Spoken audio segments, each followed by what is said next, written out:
Hi, my name is Chris Brennan, and you're listening to the Astrology Podcast. Today is Sunday, March 15th, 2020, starting at 3:22 p.m. in Denver, Colorado, and I think this should be the 247th or so episode of the show. In this episode, I'm going to be talking with astrologer Arielle Guttman and Lisa Scheim, and we're going to be talking about a variety of different things surrounding Arielle's work on the Venus retrograde cycle and Venus star points, as well as her work on Mythic Astrology. So, hey, Arielle, welcome to Denver. Thank you so much, Chris and Lisa. I'm so happy to be here. I love your podcasts. I love the work you're doing, broadcasting to the world, really high quality information to astrologers and all the archives you have. So happy to be here. Yeah. So you reached out to me early last month about, doing some sort of talk, and then we decided to have you out to give a lecture, and we agreed early last month to have you out to give a talk for our local astrology group, for the Denver astrology group, and then to record a podcast the next day. And then luckily over the course of the last week or so, the coronavirus broke out and suddenly shut down. There was a state of emergency declared in Denver and in Colorado in general, and they were urging people not to get together for large gatherings in order to avoid spreading the virus. So you still ended up coming into town, but we ended up presenting the local astrology meeting through a webinar format, and you presented that yesterday on the Venus star point. So thanks for your flexibility in terms of that yesterday. That was a first for us. First for me, too. Okay. Yeah. First time presenting an astrology lecture during an epidemic. Yes. Okay. A pandemic. Yeah.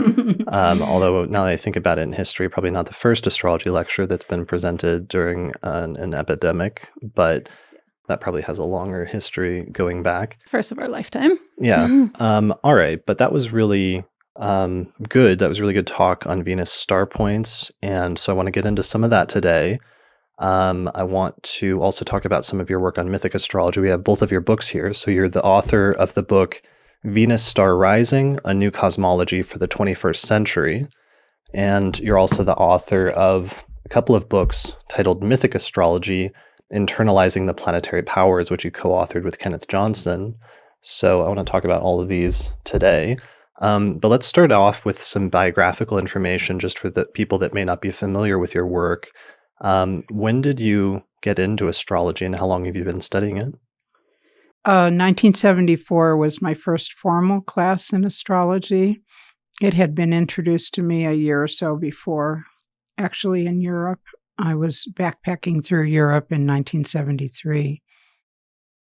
And of all places, I'm standing on the steps of the Acropolis in Athens, and my traveling partner at that time was a Greek mythology major and started talking to me about Athena and the Greek myths and all of that. And just that morning, I had been in a bookstore and picked up a postcard of Athena, but instead of a statue of Athena, it was kind of a modern woman sitting at her desk in her office, and she was wearing glasses, and she looked like a real bookworm. She had all these books around her and studious and all that. And I pulled it out of my pack. I said, "Oh, you mean her?" And he said, "Yeah." And well, anyway, that was 1973. And I've been going back to Greece. This will be my 19th trip this year back to Athens. And I have a special affinity for Greece and Greek mythology. But on that same trip, we started talking about astrology, and I hadn't connected the two yet. I mean, they were like two different areas.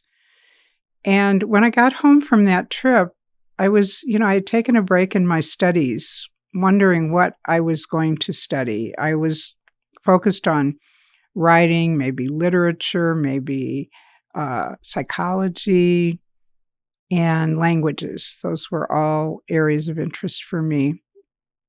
And then 2 or 3 friends at home came to me and started talking about astrology. And I thought, all right. So I went to a bookstore, picked up a little book. It was a paperback it was by Joseph Gudovich, and it was called Write Your Own Horoscope. Have you ever heard of that? No. Mm-hmm. Okay.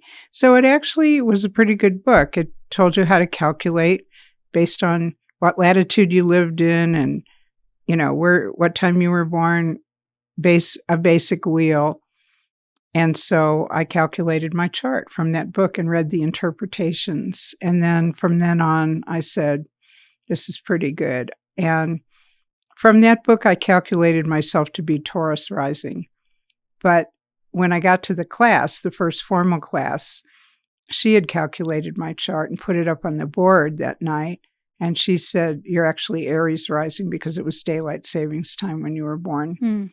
And I was so already identified with being Taurus rising that I thought, oh, Aries rising, what's that? But that's the start of the story. Okay. So, and nowadays you split your time between Santa Fe, New Mexico and Greece in terms of where you live. And you've written, how many books? You've written several books at this point, right? So we have the three in front of us, Venus Star Rising, and then Mythic Astrology and Mythic Astrology Applied, which is the sequel. But you also co-authored a book on relocational astrology. Yes, with Jim Lewis. That came before the Mythic Astrology series. We did that in the late 80s. We worked on that together. I was very fortunate to be working with Jim Lewis. I feel at the time, none of us knew that he was going to pass so early, but he was one of our brilliant minds in astrology. I learned quite a bit from him. And right. He was one of the major astrologers or leading astrologers who passed away during the AIDS epidemic. Actually, a little bit further along. Actually, the story was that it was from a brain tumor. Okay. And it was in the early 90s. So by then, or the mid 90s even, by then, I don't know if the AIDS epidemic was still a big threat. Okay. It was somewhat. He was a San Francisco resident. He did frequent the bathhouses. He did have multiple partners. This stuff is known about him, so it's possible.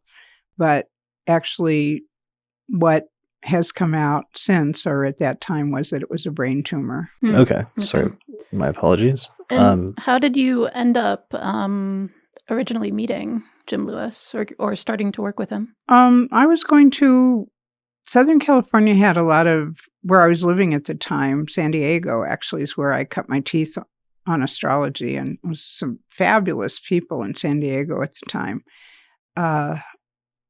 He would come and lecture. We had a yearly, I think it was a yearly conference called SWAC, Southwest Astrology Conference. And also the first UAC ever was held in San Diego. Right. And so I was at all of those, but I think I met him at one of the SWAC conferences, and he was, after his lecture, he was at a table selling astrocartography maps, this very interesting type of map that he had originated and was in the process of copywriting. And it took a special computer and program. It was one of these fold-out double pages that you'd open up, this big map of the world, and you would see where all your planets were. And I said to him, after the first lecture that I went to with him, I said, this is brilliant. I really want to work with this. What else can I do? How can I study with you? Et cetera, et cetera. So we continued to be in contact.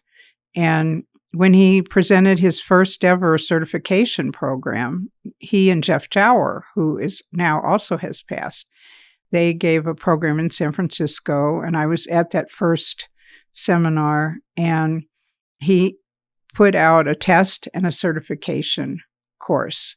And it was a pretty rigorous test. I actually, to this day, don't know how I passed that, but I did.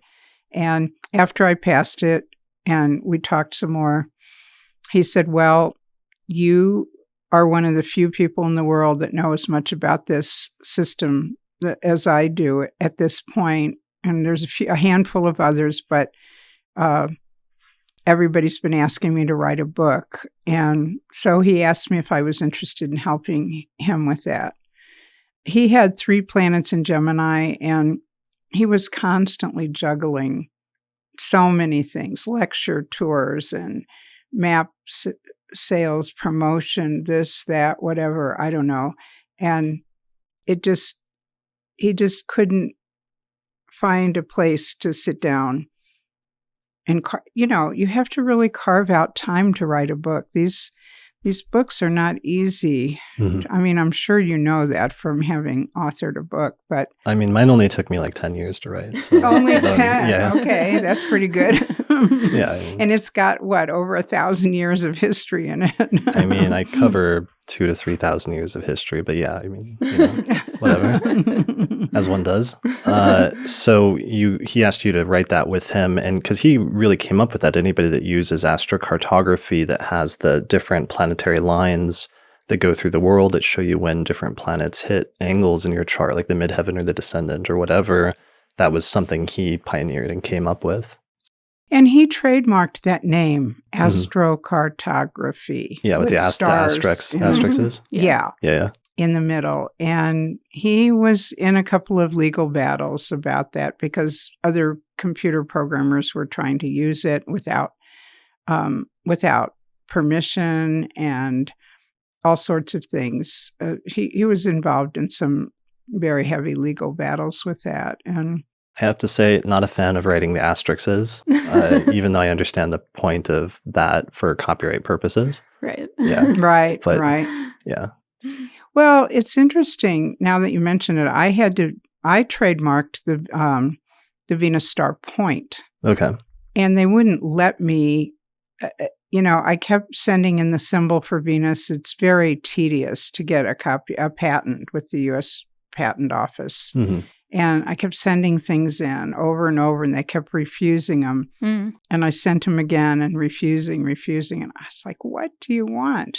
And finally, I had to hire an attorney, a specialist in copyright and trademark and intellectual property Mhm. law to do it for me. And the first time he sent it in, it went through like that. So I guess he knew what to do. But I've also seen the Venus star point all over the internet without, it's supposed to be, all I asked for was just acknowledge the book or that it's a copyright of Sophia Venus.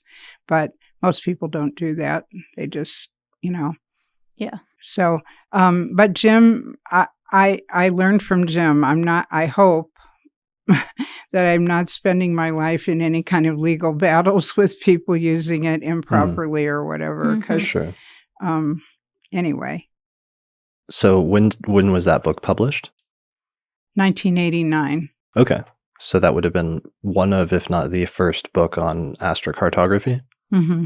Okay. So that was really, then you were involved in the popularization of that as a technique, which has since become a really popular technique, especially since you can use it on astro.com. And I think a lot of people have their first exposure to it there, where I forget what it's called, but their relocational astrology section is based on that. Mhm. Yeah. Yeah.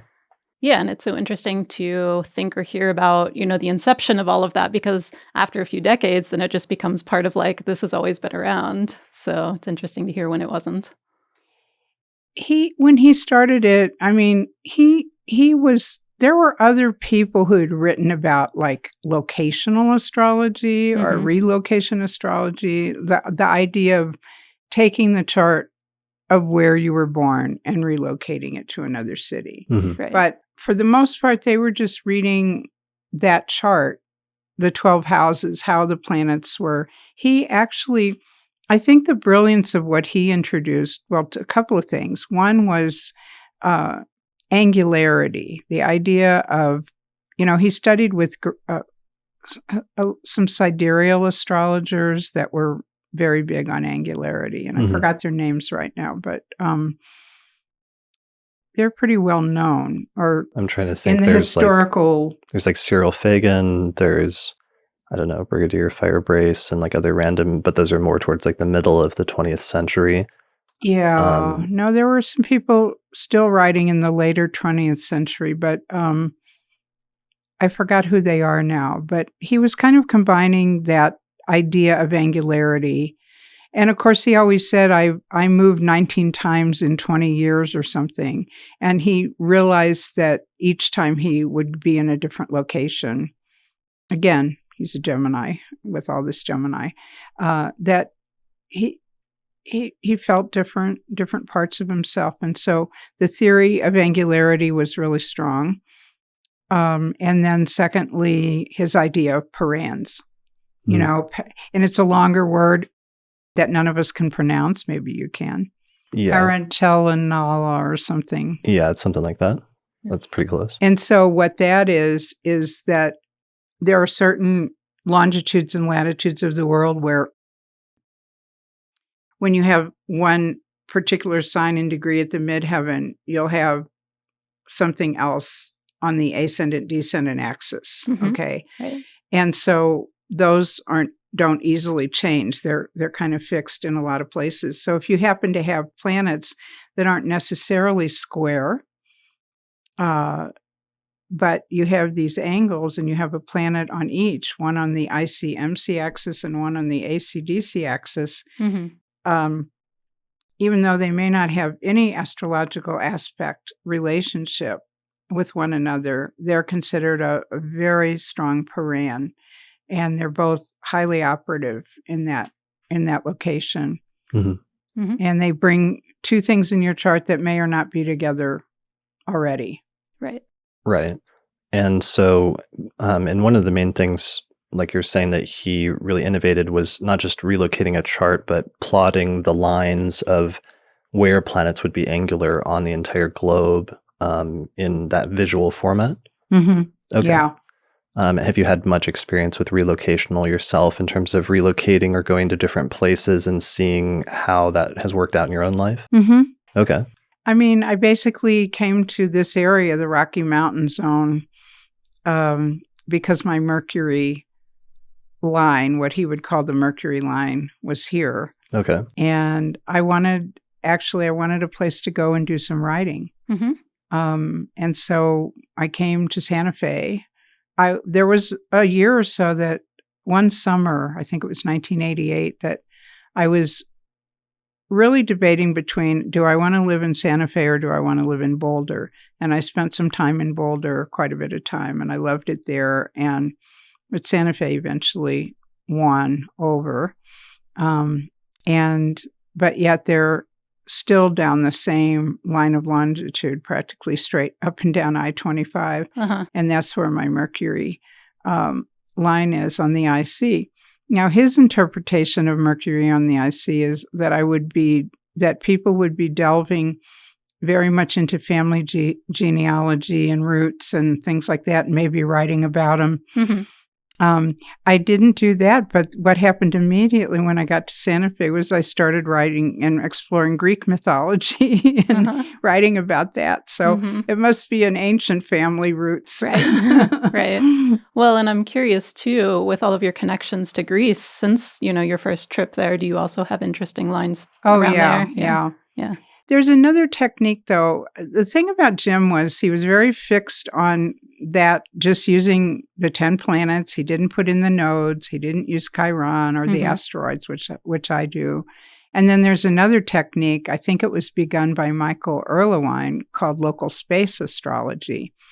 And from local space, what that looks like, it's a different projection of the planets. It centers over your birthplace, and then the planets all fan out across the world like spokes of a wheel into whatever direction they happen to be pointing.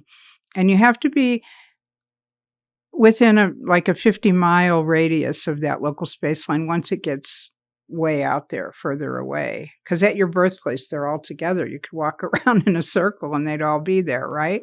But the further you get, the more distinctive they become.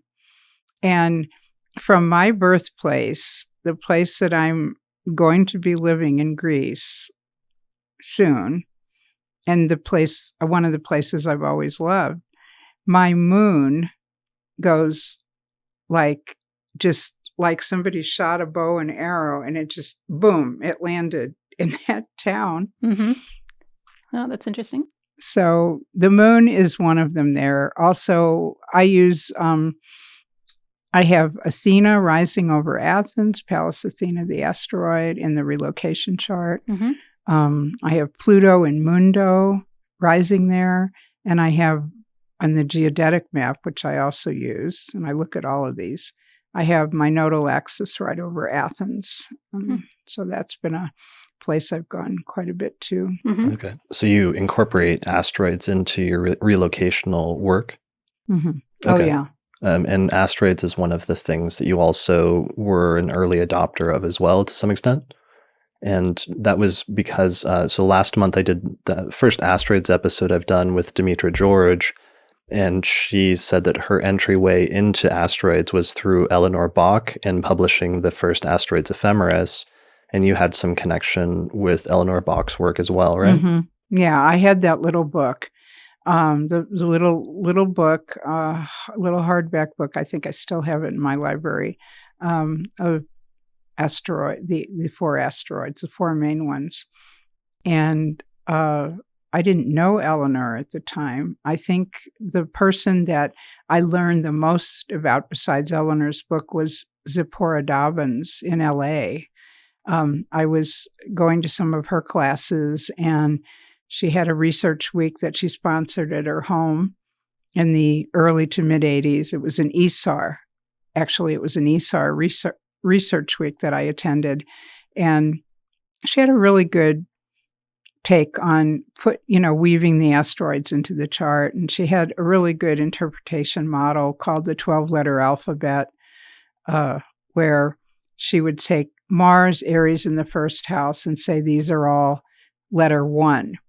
Okay. And do this evaluation of charts, like how much of letter 1 do you have? How much of letter 5? How much of letter 10, etc. Yeah, that's been like attributed, and because the origins of that go back to much earlier and started being popularized by Alan Leo and people like that, it's often said to be earlier, but Zip Dobbins was really the main or one of the main promoters of the 12-letter alphabet, and she named it that. But that was really the turning point where that started to be like a major interpretive technique in Western astrology through her work and through her systemization of that. Mm-hmm. And I can tell you over the years, it's been 46 years now that I've been in astrology. I think sometimes that people are confusing the sign, the house, and the planetary ruler. Mhm. I don't. Sometimes I'll say, they're interpreting Scorpio, but that sounds too much like Pluto. Mhm.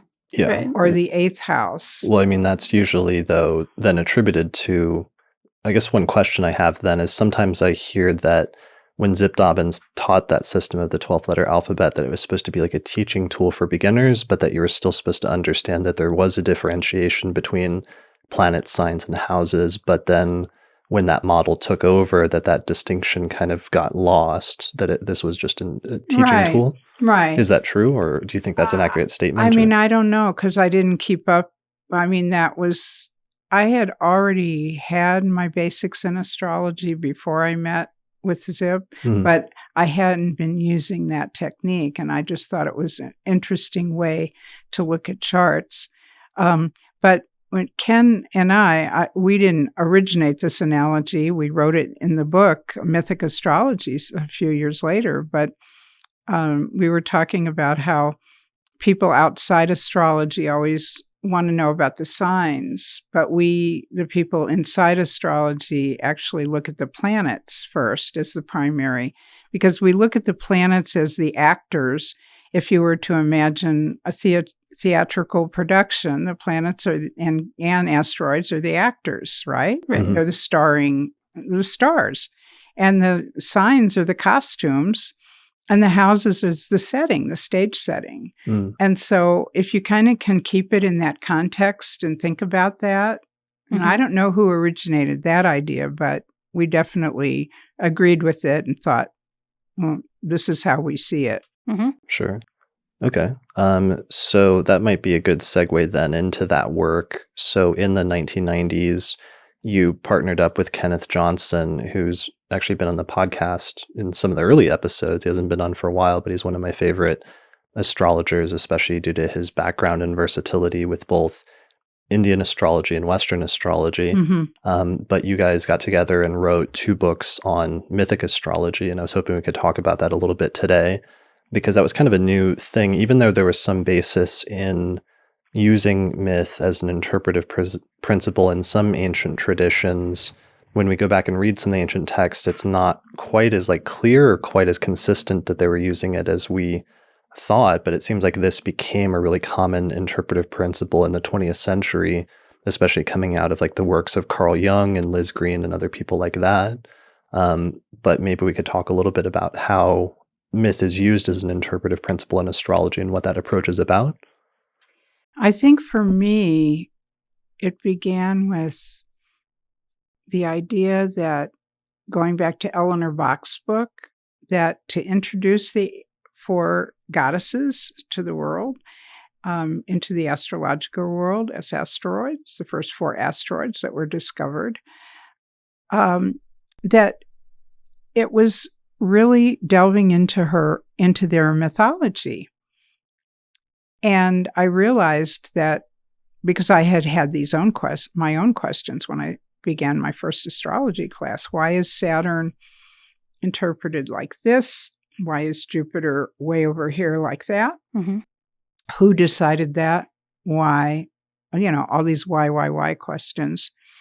So the idea that, well, we haven't really looked inside of all the planets and their myths and their mythology. I mean, some people would say them, but mostly signs and planets tend to be keywords. Most of the astrological, cookbooks available around the time had a lot of keywords. Mm-hmm. And I wanted to really tell their stories, like how did the planet or the sign get that attribute? What was the story behind the story and all that? So we did that. But I think the other thing, Ken and I were crossing paths before we met without even knowing it. We both lived in San Diego. We both lived in Santa Fe. And I was going to Santa Fe about the time he went to San Diego.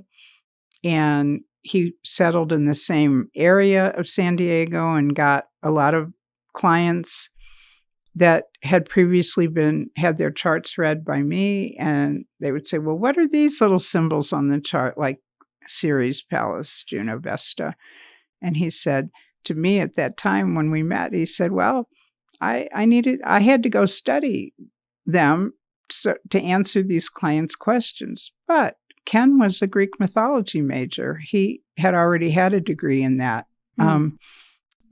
from one of the University of California state systems. So he already knew quite a bit about myth. And when we finally got together and I said, look, I've just picked up, for myth was swirling around. Joseph Campbell, Liz Green was writing beautifully about the myths of the planets. And Joseph Campbell's series was out. And just in the astrological, Carl Jung stuff, everything was exploding in myth around this time, mid to late 80s, early 90s. And I said, I had picked up Edith Hamilton's book on mythology again, and I remember, and one of the first lines in the book said something like, in the beginning, there were 12 Olympians. And then suddenly that had a new ring to me. Oh, well, we have 12 signs. There has to be some kind of connection here. Mm-hmm. And so I wanted to set out and see how we could bring the 12 Olympians and the 12 signs together. And I told Ken about this. And so, we kind of went back and forth with it. We didn't have email then. We did have kind of computers, clunky computers, but that we wrote on, but it was kind of that dot, Right. Uh-huh. those little dot things. Anyway, but we were carrier pigeons and stuff. But the beauty of the book is that he would write his section, let's say on Jupiter, and I would write mine, and then we'd put them together, and we'd take out all the things that we had both said, and then he was a good editor too. He wove them together into a, pretty seamless chapter then that sometimes afterwards, when the book was published many years later, I would go back and I would forget, now who wrote that? Was it Mhm. him or my? But our ideas were so, uh, you know, they were so similar. We didn't disagree on Right. anything. Sure. So that's how Mythic Astrology came up, and actually the only one in the ancient writings that he had come up with at the time, and this was before, the Project Hindsight and all the translations were going on, Mhm. found a text by Manilius that talked about the gods. Manilius wrote more about the gods than the planets. He did write some astrology, but it was more about the gods. And so he was giving rulership to the 12 signs of the 12 Olympians, Artemis and Apollo and Hermes and Mhm. Zeus. Right. So the premise of of Mythic Astrology then, I mean, there was already a lot swirling around through the works of people, like you said, through Joseph Campbell and Carl Jung, that myth and the myths that different cultures used could be an access point for understanding broader archetypal or psychological dynamics that permeate our culture or that manifest in different people's lives in different ways. And that was already a pre-existing sort of notion in and of itself. But then what you guys started doing was applying mythology to the planets as an access point for understanding the archetype of the planet better by investigating the myths associated with the things that celestial bodies were named after. Mhm. And that was already the primary access point for how people were trying to understand the asteroids like Ceres and Vesta and Juno and so on and so forth. But you started applying that to the other areas, like what is the myth of Kronos or Saturn or what have you, right? Mhm. Yeah. Okay.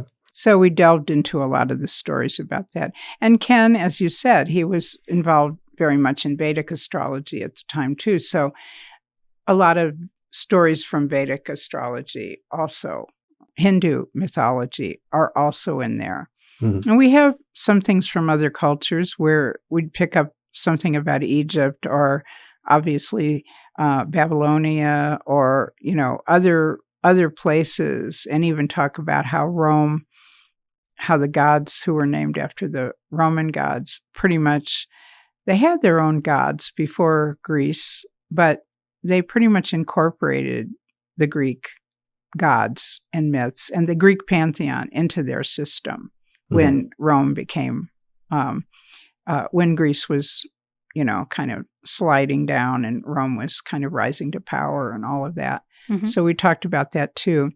But for the most part, it goes back to Jung's archetypes, and that's how the first book was named, Mythic Astrology, Archetypes in the Horoscope, or something like that. The name has been changed in subsequent printings. The subtitle has been changed, but it really is Archetypes in the Horoscope. Mhm. Okay.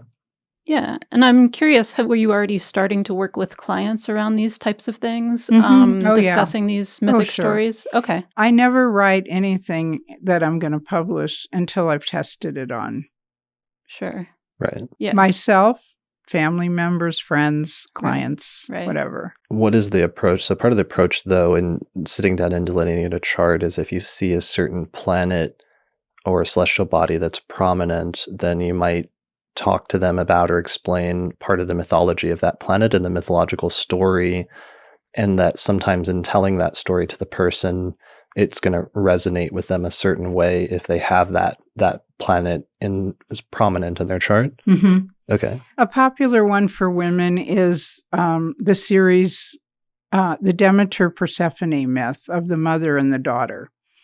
And if they have Ceres, the asteroid Ceres, the planet Pluto, the signs Virgo, the sign Scorpio, the moon in either of those signs, or Ceres in any of those signs, in any kind of sort of combination thereof.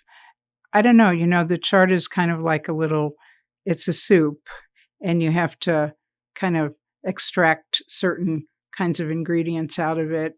And anyway, when I would see that theme, I would start the story of Demeter and Persephone. And most of the time, almost all the time, I would get the response, "Oh my, yes." Mhm. I mean, just even the other day, I had a Sun conjunct Ceres person come in that had somehow, it was square Saturn, exactly square Saturn in the chart. And right away, we started talking about the mother and the influence. And yeah, she said, "Oh, don't even start with my mother."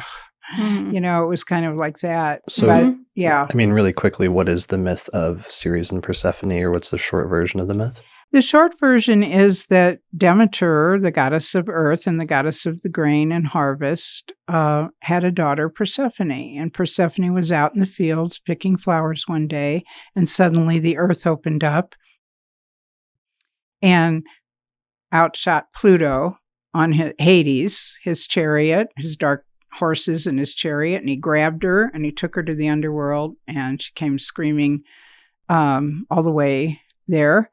And Demeter didn't see the act, but she knew immediately something had happened and her daughter was missing and went missing. And she went into this very long grief process where she refused the earth to grow anymore. The earth could not produce any more crops because she was mourning for her lost daughter. And finally, Zeus had to intercede and find out. And they knew all along that it was Hades that had come and taken the daughter. And so they sent Hermes down to the underworld. Hermes was one of the few figures in mythology that could enter and leave the underworld unscathed. And he went down to try to bargain and all that. And the idea was that if Persephone hadn't eaten any of the fruit of the underworld, she could come back to her mother. But she had eaten some fruit of the underworld, the pomegranate seeds. And the pomegranate is a fruit that is associated with her. And so they struck a bargain. 6 months you can be with your mother in the upper world, and 6 months in the underworld with Pluto. Mhm. Now, Persephone evolved and grew, that transformation to the underworld. She became queen of the underworld.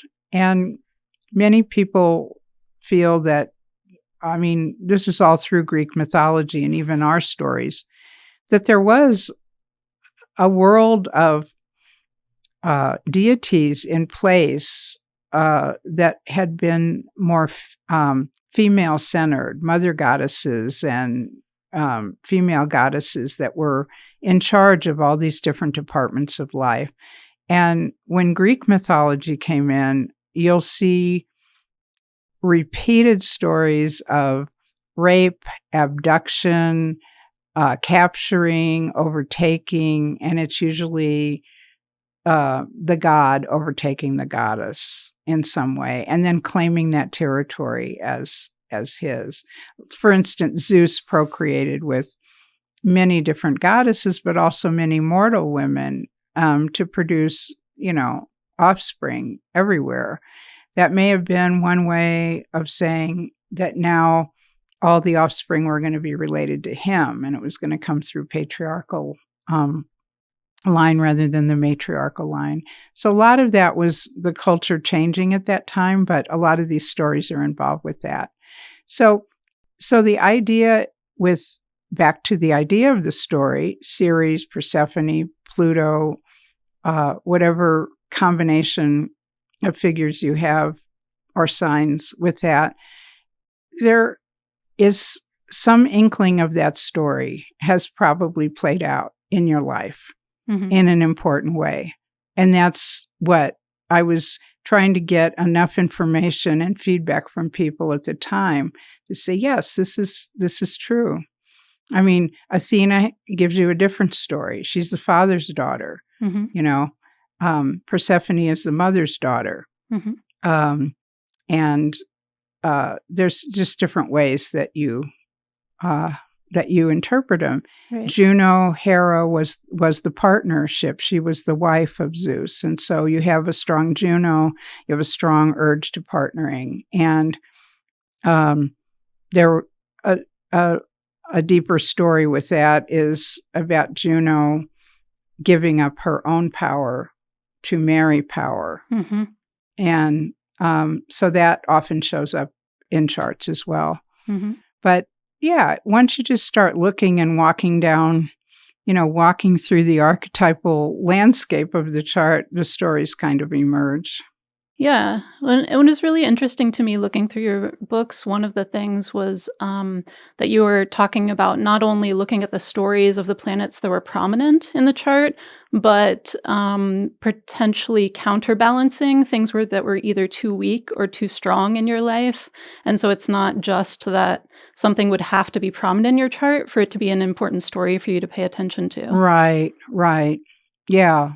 Exactly. Then the second volume, Mythic Astrology Applied, we tried to work with that. Like it's called Healing with the Planets. So what if you have this planet overstated in your chart and you want to tone it down a little bit? Mm-hmm. Or what if you don't have it at all and you want to bring it in? Right. So we were looking at more, magical kinds of things, invocation and dream work and gemstones and healing things that could be how to set up an altar for this particular planet or archetype to bring it into your life. Right. Or, Right. Or I'm thinking of another scenario where somebody doesn't have a certain celestial body or certain myth prominent in their birth chart, but then they go through, let's say, like a transit, like a Pluto transit, and then suddenly that archetype is manifesting in their life. And if you were to tell that story or tell a story, a myth related to that, how they would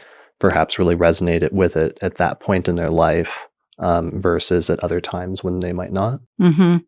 And that is one idea that you're just saying has reminded me of over and over again. I've seen this, a transit, for instance, of Pluto to Ceres. Mm-hmm. And Pluto's a long-term transit. It takes a couple of years to complete. Mm-hmm. Really, if you're going to use even a tiny orb, 1 or 2 degree orb, takes a while. And that has come down to really clearly mean this is a custody battle. This is the fight between, and I've seen that in a lot of people who are getting divorced, and the fight is over the children. That's or really the child. Yeah. Yeah. And sometimes even the dog. Oh, wow. Yeah. Yeah. Okay. So, yeah, I'm trying to think of other mythology, but so you also said at one point when we were talking about this last night that obviously that was the access point, the primary access point that astrologers were using very early on for understanding the asteroids and understanding their meaning, but you started applying that to the traditional planets as well. So, for example, Mercury or Hermes and some of the myths associated with Hermes, since Hermes was like the messenger of the gods, end up being relevant in understanding the astrological role that Hermes plays as well, or that Mercury plays as well. Well, my favorite story to this day of Hermes is that, he's this clever little baby. He's born, and right away he knows everything. And Zeus was actually quite proud of how smart he was. So, such a youngster and so smart and clever and all that. But one of the things he did, he was the brother of Apollo, the younger brother of Apollo, and he stole Apollo's golden cattle, sacred cattle. Okay, they were like really protected, but Hermes was able to sneak in, open the gate, and let all the cattle out. And so as not to get caught, Hermes decided to walk backwards so that the footprints looked like they were going a different way. And so it took a while for them to figure out, who was the thief here.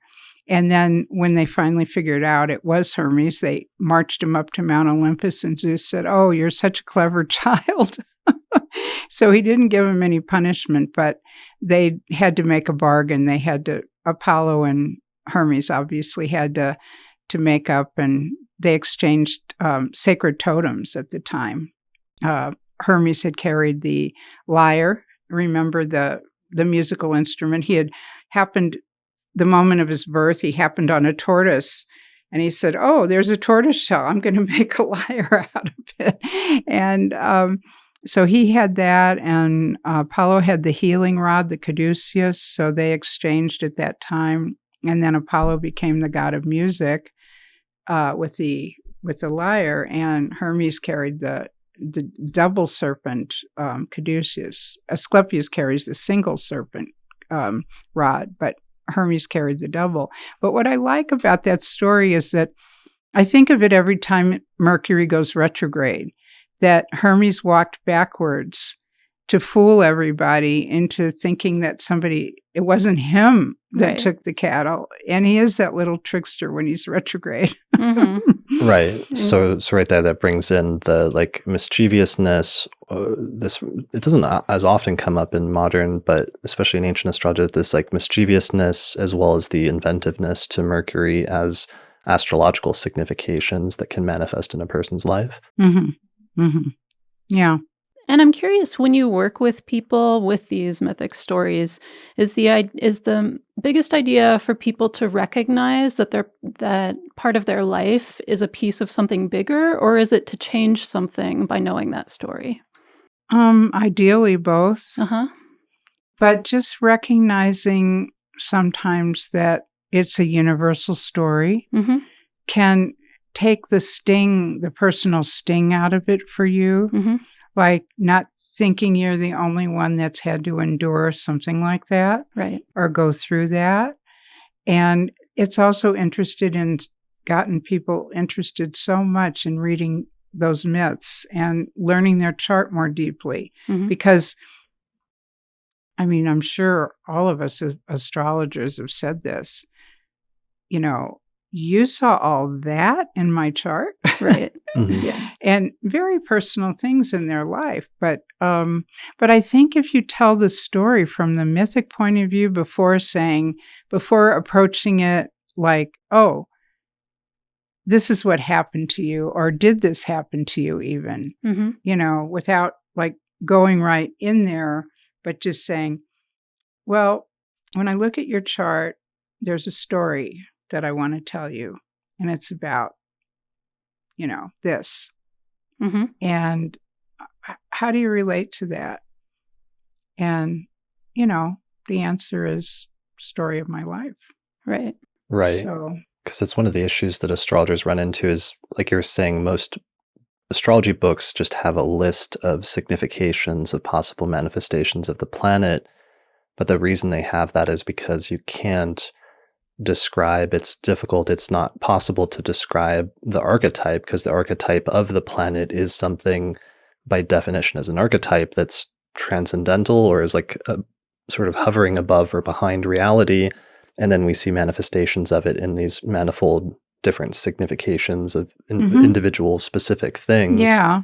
But myth is a useful tool then, because it's probably like one level up as an intermediary that's getting closer to trying to describe the archetype by describing some of the stories and some of the themes in broad mythical or legendary sort of terms. Yeah, and these archetypes, I think with the planets, because you're fleshing out their character. They have a full, rich character. They're actually a living, breathing kind of person almost, rather than, like you said, the keywords. Because which keywords? There's 100 keywords for this sign or planet. Which ones apply? Yeah. Like especially Mercury. That's an interesting point, though, because then it's almost treating them planets as like intelligences or things that are that there's some principle out there that's like alive and existing, which does bring you back more to that almost like the magical sort of approach to astrology as well. Right. Yeah, and I mean, archetypes are simply like imprints of an image, probably not. I think I used to describe it, probably not a verb. It would be a noun. It would be a thing or a person or a image of something tangible, not an action kind of. But there's, think about the archetypes. So what's a banker? A Wall Street banker is going to be what archetype comes up in astrology for you on that? To some degree, Saturn maybe, or Capricorn, in terms of like big structures that underpin like societies. That's not the only one that comes to mind, but that's the first one. Okay. Yeah. So you would look for that. Or the traveling salesman. What Mhm. would that be? Mm. I mean, that's like Hermes or Yeah. Mercury Yeah. to me. Yeah, Yeah, it's like Mercury. exactly. Or the woman that's spending all this time, or man, in their garden, harvesting their, crops Mhm. and doing all this and paying it close attention to the seasons. By the way, that Greek myth on Demeter and Persephone really was a way to really define the seasons, because we have winter. Right. When Persephone's in the underworld, we have winter. And basically, we do have winter. And unless you're in the tropical zones, you have summer and winter. And so Right. you have the two extremes. Mhm. And so it was, to illustrate that, but it was also to illustrate the cycles of a person's life. And one of the conclusions I came to with a lot of heavy type of Persephone Demeter kind of thing was, do you feel like, are you a person that feels like you can really work hard and really get the job done, but then you need to take some time off and really go into retreat for a few months or whatever? And these people would often say yes. Mhm. Or if they didn't do it but felt the need to do it, I would illustrate the myth as just saying maybe it's a good idea for you to carve that into your schedule. Mhm. The taking care of yourself as much as, just because I think that's another important element that we can take from that story. But I do find, now that I've been living in Europe part-time, I do find that Americans tend to be very overworked and always thinking about work and always going, and always wanting the graph to go up. Right. Yeah. And they don't do well with, the interior, like, going back down. Like I Mhm. use the moon cycle as graphs of the moon to be, when you're the most extroverted time in your life, when you're more introverted, and when you need a little more private time. Right. Yeah. It seems like another theme that came up in the Demeter story was like grief and themes of grief. Very much so. Mhm. Yeah. Okay. Hmm. All right. So let's see, a sort of transition point for that might be Venus and some of the mythology surrounding Venus, because eventually that was a transition point into something you got into in the following decade or two, with your work on Venus, and especially the distinction between whether Venus is a morning star or an evening star. And I think there was some like other ancient, maybe Mesopotamian myths that were kind of connected with that. I don't know if that's something that you brought in. Well, no, there's always been a couple of stories of Venus's birth. Mainly, the mainly agreed upon birthplace and island that claims her is Cyprus. And that is Aphrodite first came to Cyprus. And she did come from the Near East. She came from the older cultures. But she was first named because Cyprus back then was a Greek part of the Greek Empire, the Greek world. And so she was named Aphrodite, she of the sea foam. And the story is that she came floating from Cyprus. Greece took her from Cyprus and claimed her as their love goddess. But even today in Greece, you don't find temples honoring Aphrodite. You really don't. Not the way Apollo and Athena and Zeus and some of the others. You will really have to go to Cyprus to really find an island, a country steeped in the Aphrodite mythology. Hmm. So she was said to have been born there from backstory, Kronos and Uranus, the castration of Uranus by Kronos to prevent any more regeneration, because he was terribly mistreating his children, right? And Cronus stood up with the sickle and said, "Here."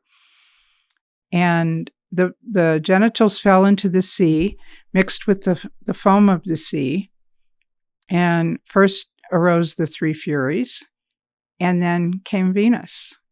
So, in an act like that, of course, you're going to have, the Furies arise, okay? And then came Venus. Well, Venus has two sides. Like, she has two sides to her. She has a dual energy. And part of it, she's not just all light and love and grace and beauty and all the things that she is, but there's a darker side of Venus too. Mm-hmm. And so you can find that in some of the Furies, the mistreated feminine or the raging feminine parts that haven't been given voice or expression or whatever. Mm-hmm. So that's her main story of birth. She comes from Cyprus. She is called Aphrodite. That's the island in the far, far east of the Greek world at that time. But there's also an island in the west that's called Kythera, and they claim her birth also. But there's another myth where Zeus mated with Dione, an earth goddess, and the earth goddess is more sensual, more earthly. So this goddess Aphrodite was called Aphrodite Pandemos, and she was more like the Taurian, interested in fertility and growing things and producing children and, that kind of thing. Mm-hmm. Whereas the celestial goddess Aphrodite from Cyprus, because it came from Uranus's severed genitals, it's Urania. She's goddess Urania, Aphrodite Urania, the celestial goddess. So there's a bit of difference really in the interpretation when we were talking about this yesterday, the morning star versus the evening star, the night Venus, the day Venus. And we have a slide here from the Cyprus Museum. I don't know if you were able to get that. I don't think I have that up. You mean of the two statues? Yeah. That's a pretty rare depiction of the two Aphrodites that I haven't really seen. I mean, the world is used to seeing like Venus de Milo or the Botticelli Venus, right? Mm-hmm. Okay. Yeah. But we never see, there's a couple of other depictions from, like one of her is a warrior goddess actually holding a bow and arrow and almost like an Amazon looking Aphrodite. Mm-hmm. And then there's one of her that's the one right there on the right with the two goddesses. Yeah, let me see if I can pull it up. There she is. Okay. So that's from the Cyprus Museum in Nicosia. And the one on the left, I don't know if you can make it out, but she's wearing a darker cloak. The one on the right is wearing a white cloak. She's more the Demeter, earth goddess, the marriage, children, family, the Pandemos goddess. Mm-hmm. Okay. Whereas the one on the left is wearing a darker cloak, and the cloak actually, if you can zoom in, it's got stars on it. Okay. So it's like the night sky Venus, the one we were talking about. That's the evening star. Mm-hmm. Yeah. So she's in charge of the starry parts of the world, whereas the earth goddess Venus is in charge of the earthly parts of the world. Uh-huh. Okay. Well, so that's a good transition point then into what you got into in the 2000s was really researching and getting into the astrology of Venus and finding that there was much more complexity there and there was a lot more going on, where Venus was a much more complicated and detailed astrological significator and had much greater power in some ways than astrologers would normally attribute to that as a significator in astrology, right? Yeah.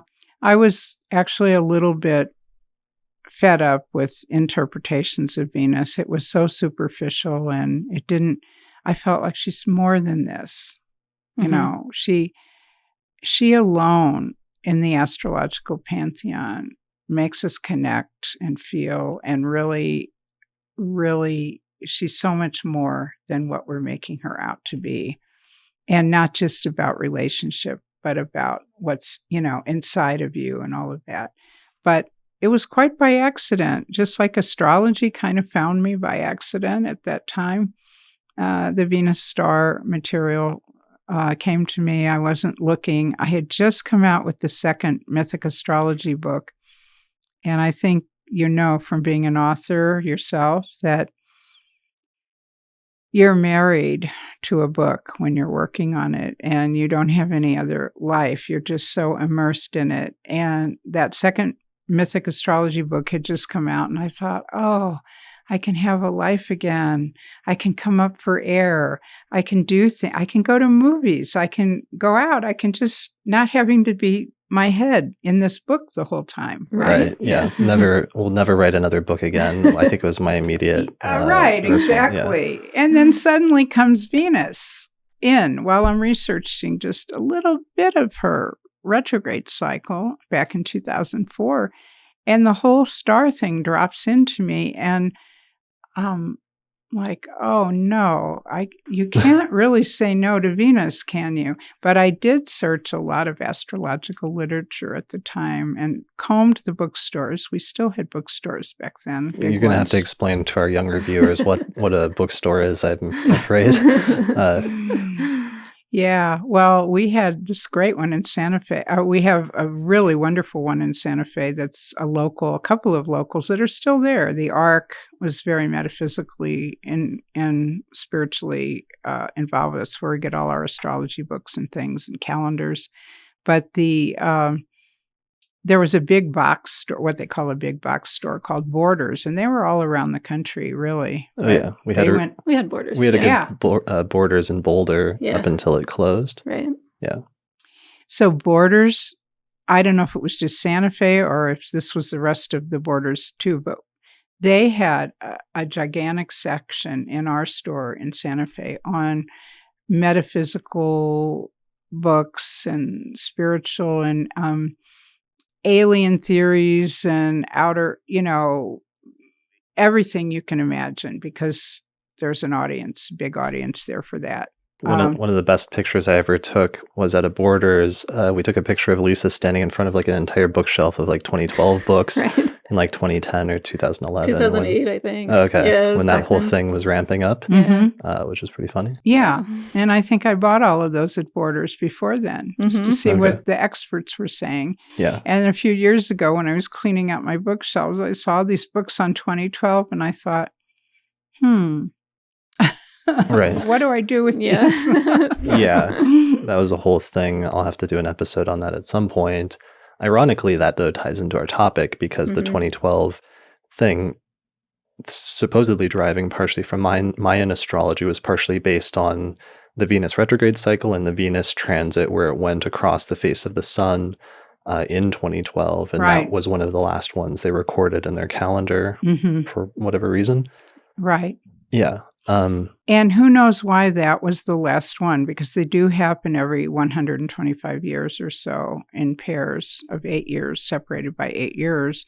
But I was thinking maybe it was because that was the last one of the millennium, but it was actually the first one of the new millennium. But as I said yesterday, I don't quite agree totally on the dates of our calendar numbers. 2012, I don't know where that is starting from. Although when the Mayan wrote that, they were already on the same calendar, I believe, that we're using today. So, not sure why they chose that one, because there have been Venus transits alternating between Gemini and Sagittarius for over 1,000 years, and in other signs before that, Sure.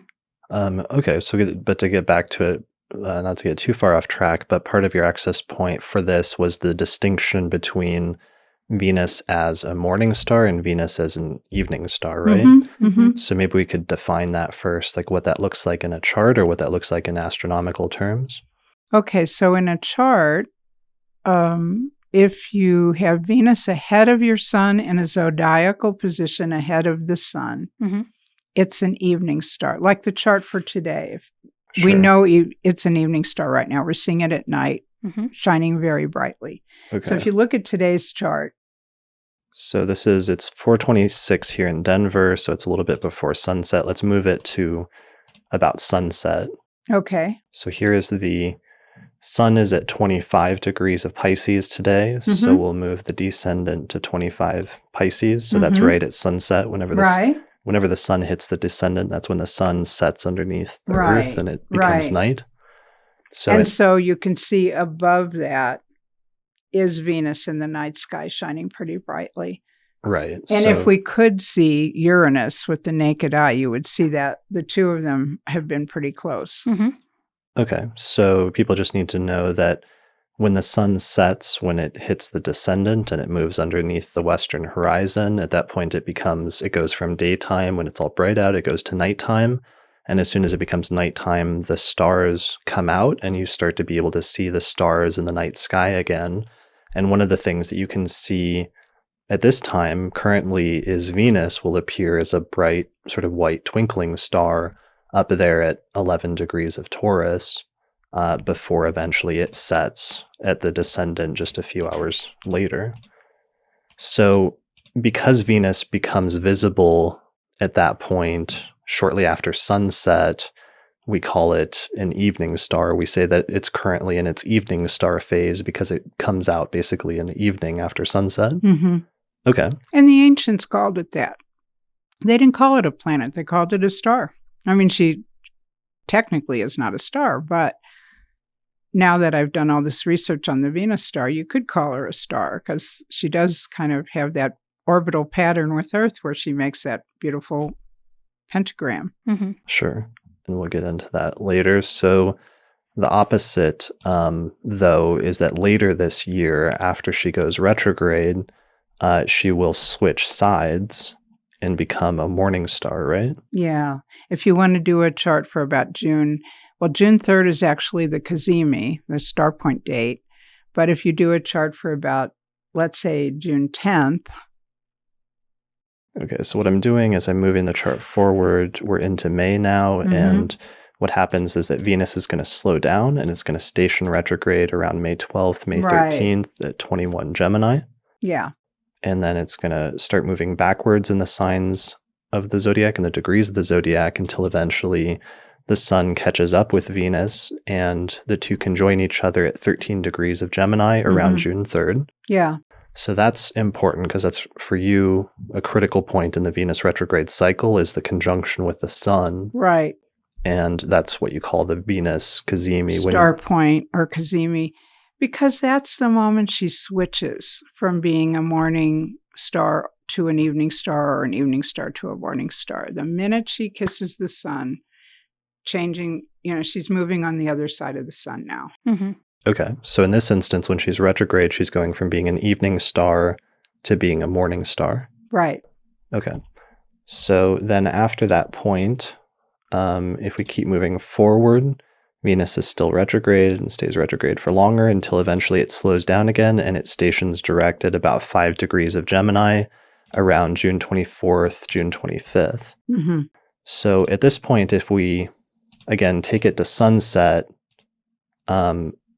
Venus will not be visible. She's under the horizon. Right. So here we see. But if you take it to sunrise, that's where you'll see her in the sky. Right. Okay, so here's sunset around June 25th, around 8 p.m. here in Denver. The sun sets when the descendant hits about 4 degrees.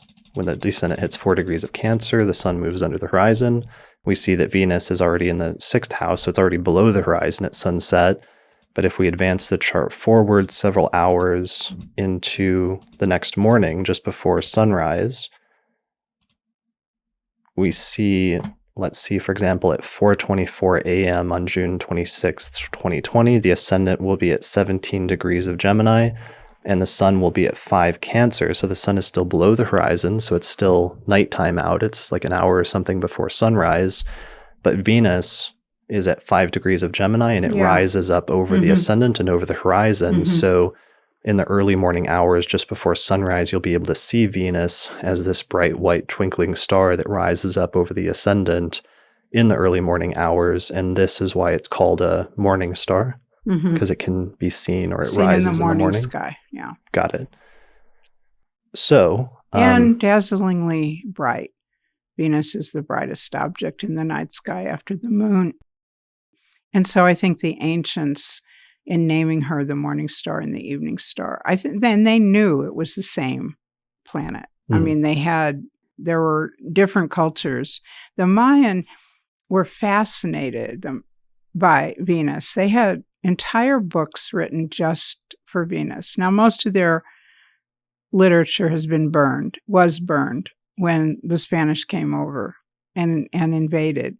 But there are some existing texts, mainly the one from Dresden, the Dresden Codex, which talks about pages and pages of Venus sightings and watchings and risings and settings and actually the Mayan called it the 5 seasonal risings of Venus. Hmm. And even though they weren't consecutive risings, they were, it'd be a rise and then a set and then a rise and then a set, the way the pentagram works. Uh-huh. But they identified it. The Greeks knew it was the same planet, one in the morning, one in the evening, but the same planet. So most of the cultures that had any literature or information about it wrote about that. So, but I was getting back to that Borders book story because the thing is, I was combing every astrological text I could find to see, has anybody written about the pentagram? Because I actually was trying a little bit to get out of writing the Venus book because the whole idea of the pentagram was so overwhelming to me, but so interesting at the same time. And I felt like I didn't know what it meant. I knew there was a pentagram of Venus, but I really didn't know what it meant. But if anybody's written anything about this using those interpretations and star points and things like that, I don't have to really write this. But I couldn't find any astrological literature about it.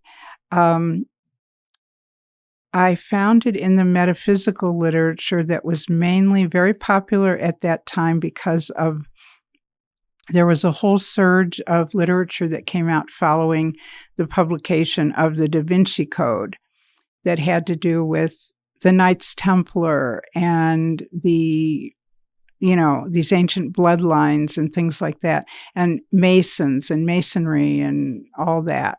And evidently the Masons, which go back to the founding fathers of our country and even before that, but they all were, their meetings, they march or process in some kind of formation of a pentagram.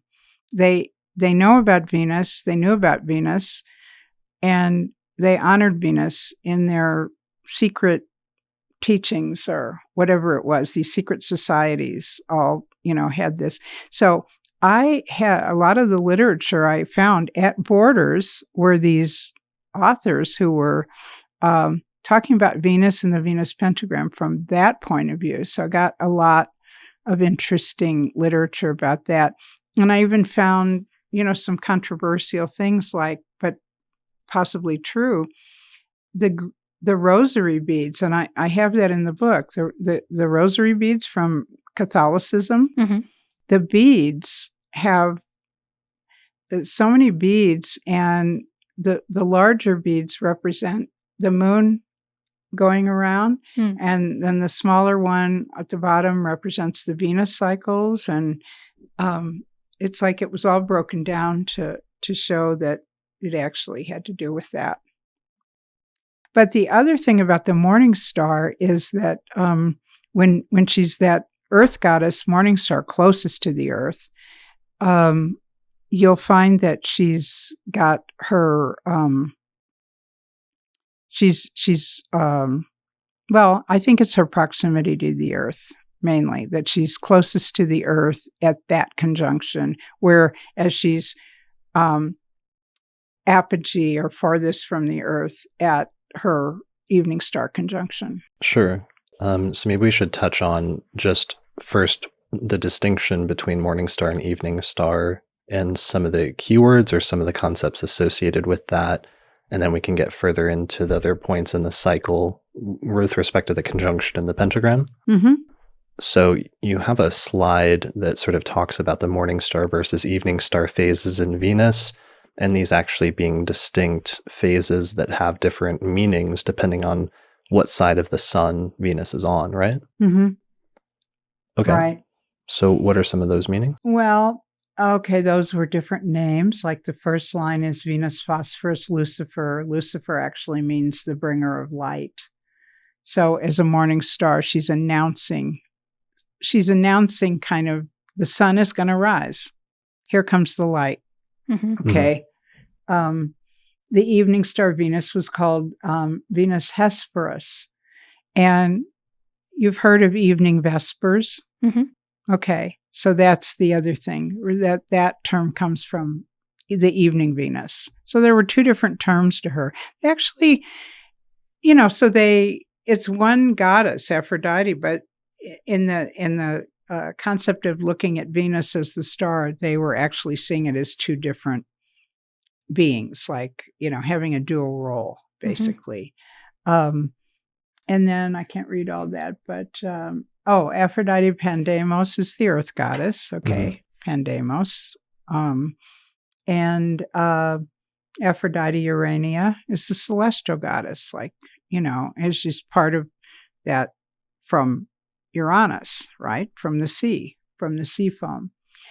I think that the morning star has a little bit more yang energy, and the evening star Venus has a little more yin. Okay. I do say also that you have to look at where in the cycle they were born, because if they're born very close to the changeover and it's something new to them, that they might still be from the prenatal, the whole 9 months, which is where most of the star points come from, is in there. But I was going to read that passage from Abraham Ibn Ezra. Ibn Ezra, right. Let's see, where was that? I think it was page 45. Okay, so he says he was a 12th century Hebrew astrologer. He explained how the combination of being light in body and movement and at the height of its circle above the Earth makes the planet's influence more subtle and soul-related. It has a less notable effect upon earthly events. We're talking about the evening star, Venus. And in the consideration of temperament and physical description, it describes the body as sensitive and lacking strength. However, there is a greater level of spiritual purity, and the mind is more receptive to inspiration and higher wisdom. As she pulls away from the sun and descends from apogee to draw close to the earth, the strength of her influence upon all mundane matters increases. So that's how he described the difference between her being at the height of the heavenly summit and then as close in as possible to the earth. And Robert Hand has said this, that the morning star Venus is more like Athena, who was very involved in affairs of state and decisions of state, politics and law and governance and all that, business, strategies, warrior, advising warriors. The Venus Urania is not concerned normally with things like that. If they're political, maybe they can be, certainly, but that's maybe not their strength. Sure. Okay. And I think Ptolemy says that morning star Venus is like masculinized, is the terminology he uses in Greek, and then evening star Venus is feminized, but you use the terminology of more yin versus yang. Okay. Yeah. What does that mean? Well, yang, I think, is a more the active principle. Yin yang in the Chinese, in the circle where you have the yin and the yang, kind of, they're always alive. They're always within each other. everything is made up of a certain amount of yin and a certain amount of yang. But I would consider yin more related to the feminine principles of receptivity, okay, and the yang as more action-oriented. So I see the morning star Venus as being a little more Mars-like, Athena-like, Mars-like, more action-oriented, and the evening star Venus as being a little more receptive and Libra-like. Okay. Okay. Okay. Yeah, so that's a major distinction that's used in traditional astrology that's really important that you're trying to bring back through this work. And then that in and of itself is like a transition point into looking at the broader retrograde cycle with Venus, and especially the conjunction, which you put a lot of emphasis on, which is what degree and what sign does the Sun-Venus kazimi take place in, or the Sun-Venus conjunction take place in, and that's what you call the Venus star point. Yeah. And that is because it's also related to a bigger star pattern. There's 5 of them in any given time in history. And so we might have one star point we were born under, but the way this book came through, and as I kept working with it, the ideas and the way it evolved was, I'm trying to find a picture of that starman. Why don't we show the Venus star, the pentagram, for those that aren't, just introduce the concept of the Venus. There it is. Yeah. Go retrograde and we'll trace a sort of pentagram in the zodiac. So there you've got the heart and the star of Venus in the 5. There's the 5 retrogrades, and it happens in an 8-year period, those 5 retrogrades, which is from one retrograde to the next. I call the retrograde, or the kazimi with the sun, the beginning of the 584-day Venus synodic cycle. So what we're coming to an end now until June 3rd of the last one that began in late October of 2018. That was the Scorpio retrograde. And if we go back here, this is a good one because the last retrograde was Scorpio. Yeah. And this one is going to be Gemini. See how the arrow moves from Scorpio to Gemini? Yeah. And then the next retrograde in 584 days will be in Capricorn in January of 2022. And then 584 days later, it will be in Leo, it's a morning star, retrograde. And then it will feed over to Aries by 2023 or 4, and then back to Scorpio again. So that's how you trace inside the interior part of the circle. And these signs actually have relationship energy, kind of. I have a whole section of the book on the relationships on the Venus star. And I have the 3 kinds. There's the twin star where you're both the same sign, Venus star sign. And then I have the creative star, which is one arm to the next arm. On the outside of the circle, it's like the arms of the other star. And then we have the karmic relationship, which is the legs, the 2 legs, because that relationship goes through the interior of the circle and it goes through the heart of it. And it's from the head to the legs. It was actually more like an evolutionary, the name that came was like the evolutionary relationship.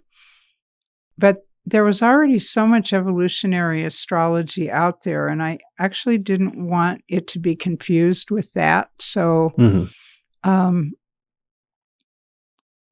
I kind of didn't know what to call it. And then eventually it was like, okay, as I started looking at certain charts, especially political charts, there were a lot of presidents and their wives or important political people over time that had the karmic relationship on the star to one another. And what I felt like with most of them were that they almost had some kind of a contract to come in and do this together, like the president and the first lady, that this was a team, that it wasn't just, let's get married and maybe one day you'll become president. Right. Yeah. Kind of thing. And I felt like also that in researching personal cases, that the karmic stars are kind of there with each other, pretty much committed for life, even if they do separate. They have a hard time separating from one another. They usually have something that kind of keeps them together. Mm-hmm. But the creative stars, they can come and go and separate and not, and they're pretty good with one another. Mm-hmm. As far as we were talking about Harry and Meghan yesterday, and they're on the creative star relationship. She's an Aries star point, and Harry is a Gemini star point.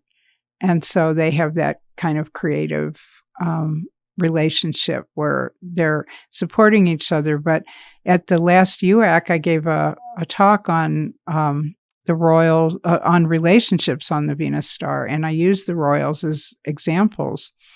And one of the interesting things about that was that both Kate Middleton, Prince William's wife, and Meghan Markle, Harry's wife, are Aries star points, as was Princess Diana.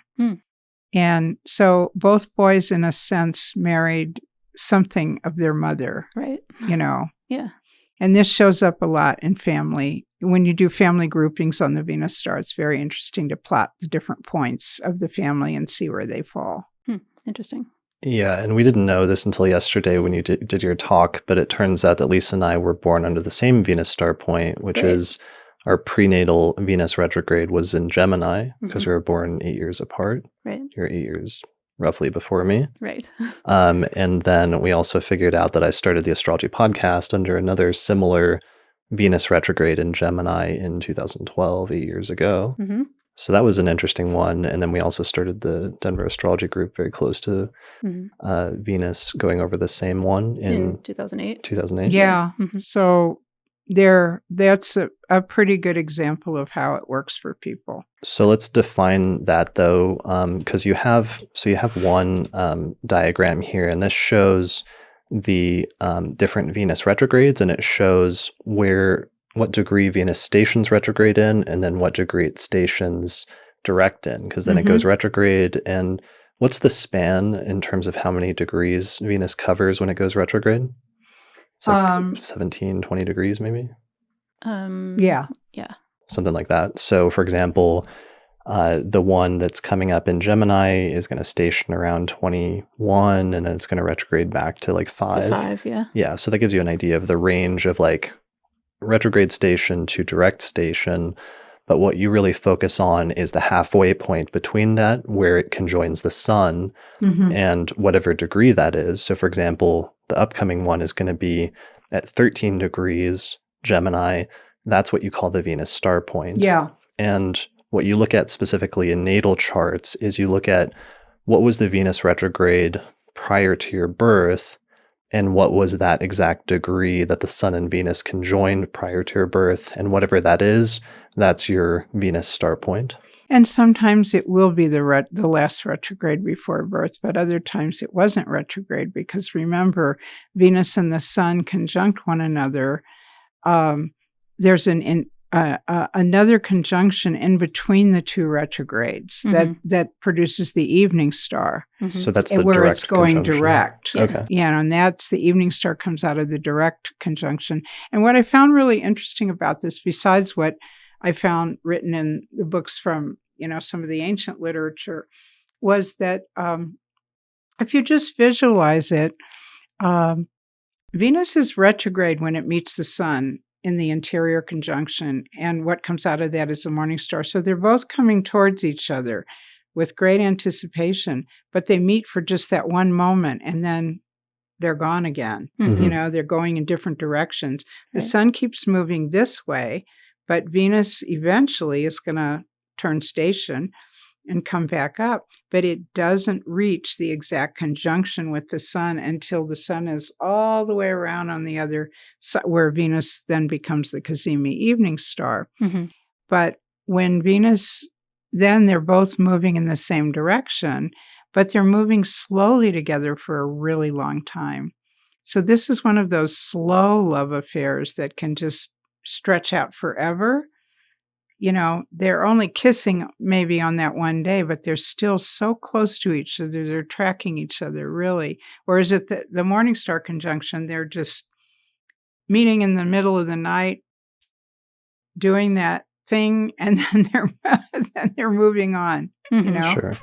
So, in part of that, with the two different conjunctions, so there's a conjunction between Venus and the Sun when Venus is retrograde, and that one is when Venus is retrograde and conjoins the Sun, it actually passes over the face of the Sun, or is actually closer to the Earth at that point when it's retrograde and conjoins the Sun, whereas when Venus is direct and conjoins the Sun, Venus is on the other side of the Sun, so it's actually further away from the Earth and blocked by the Sun at that point. Right. And the only time you're really going to see Venus passing over the face of the Sun is like 2024 and 2012 when we had the actual Venus transit. In this case, they're lined up by longitude, but they're not necessarily lined up at the same latitude where Right. you can actually see it moving across. So those are the special ones, and those are the ones that only happen like once a century. So that was what was so important about 2012 was that Venus actually passed across the face of the Sun. Okay. Yeah, and we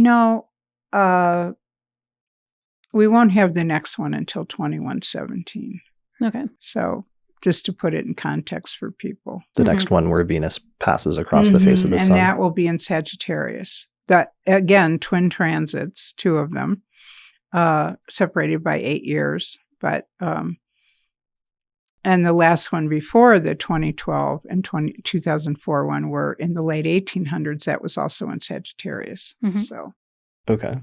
So in terms of this, though, you would recommend that everybody should figure out what the conjunction was between the Sun and Venus that took place prior to their birth and what degree that was. And then that degree becomes a special degree or a sensitive degree for you in your chart. Right, it does.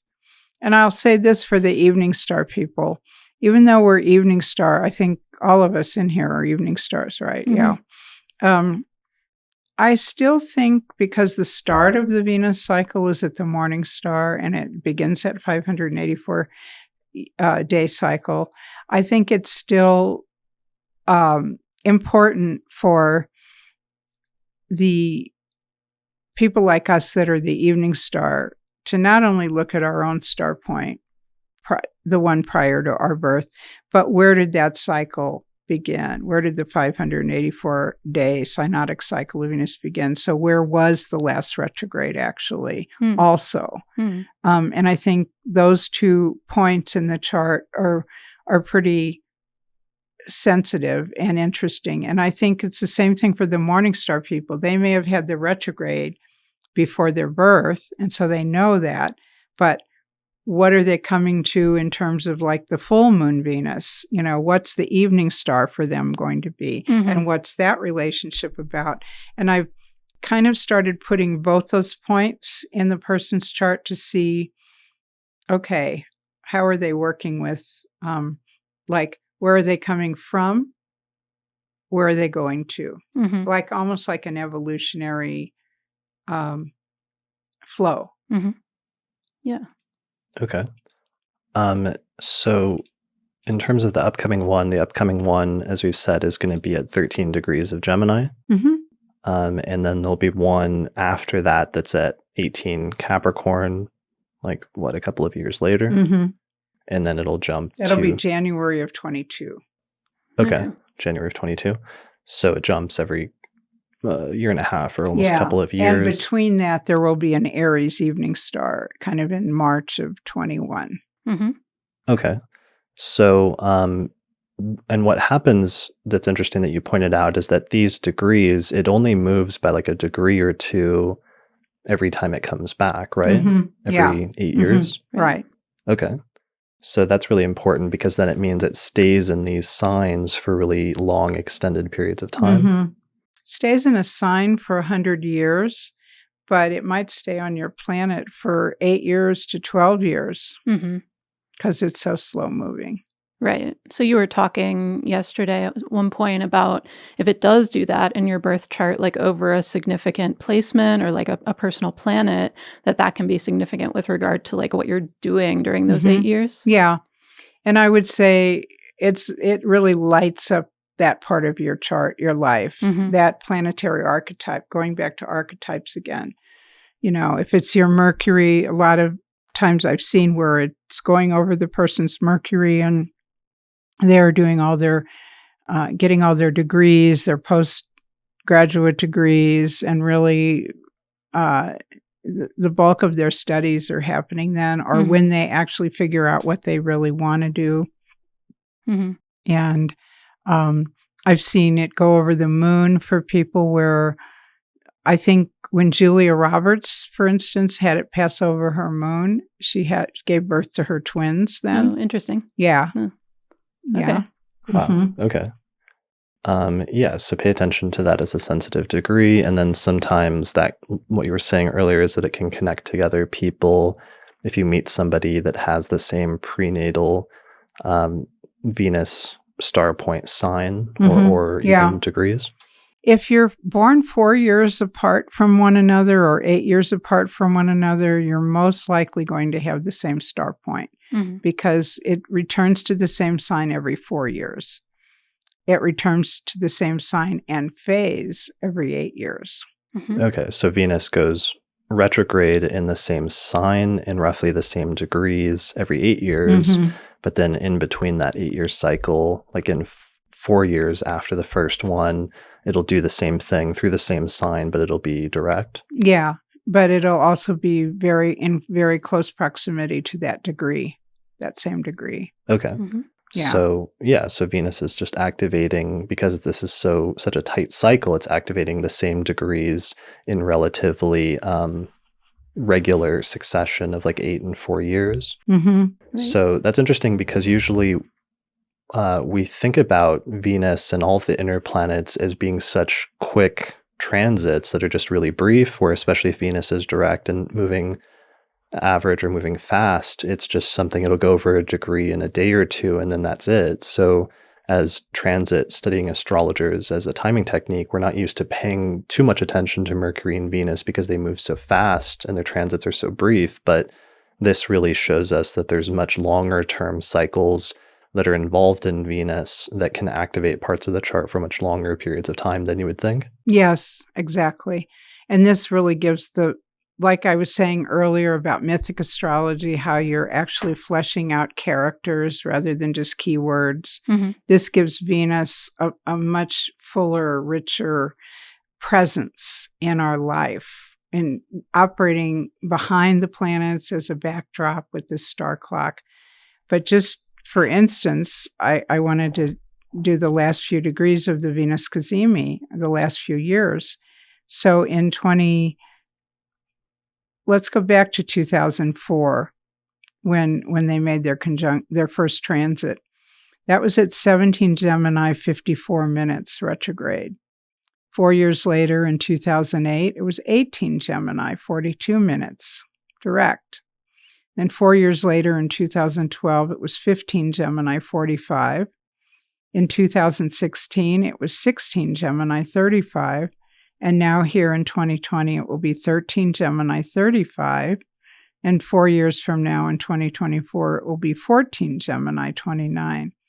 So that 1429 Gemini in 24 compared to the 15-degree Gemini in 2012, that's a whole 12-year period that if you have something 14 or 15 degrees, really of any sign, but especially the mutables and especially Gemini or Sag, that's like a 12-year period of really hot Venus action, Venus star action on your planet. Yeah.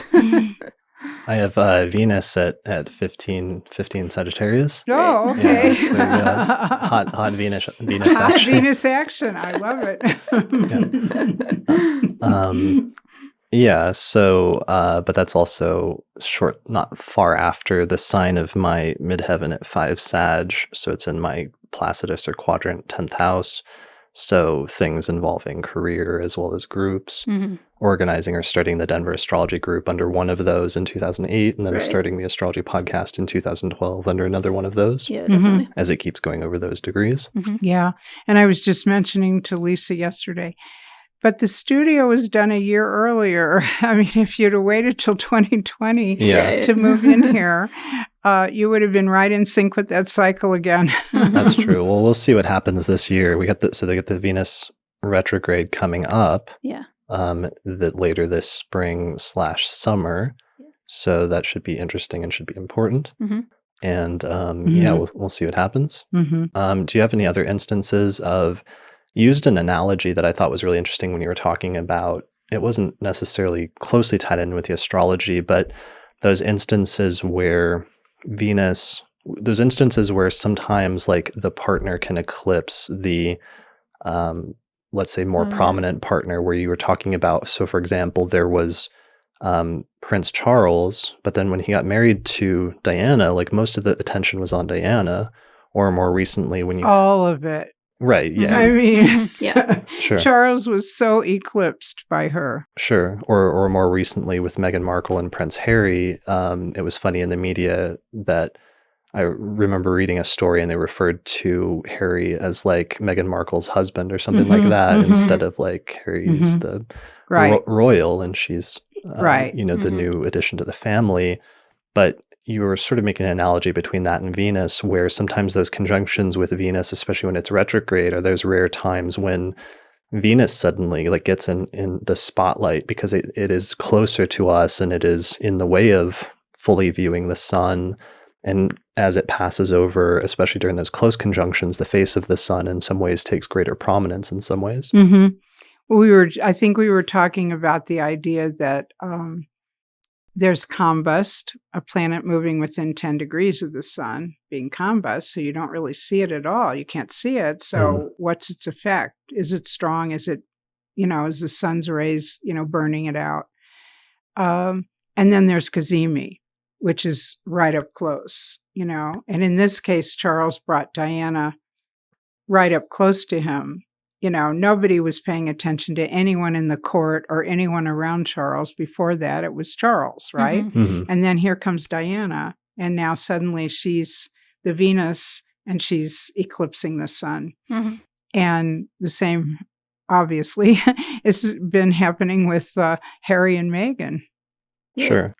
Yeah, so I like that. That's a really good analogy. And so you use this not just for people to identify like what their phase of Venus is, whether it's a morning star or evening star in their birth chart, as well as not just what their Venus star point is, but you also, because this is a slow moving cycle as it goes through different signs of the zodiac and it stays in them for so long, also sometimes apply it to like mundane astrology to see what signs are going to be activated for entire several decades at a time in human history. Yeah. For instance, I'll give you a simple one right now. The Venus star, so there's a star on the front of this book. I don't know. You can see it. Okay, you can see it. Okay.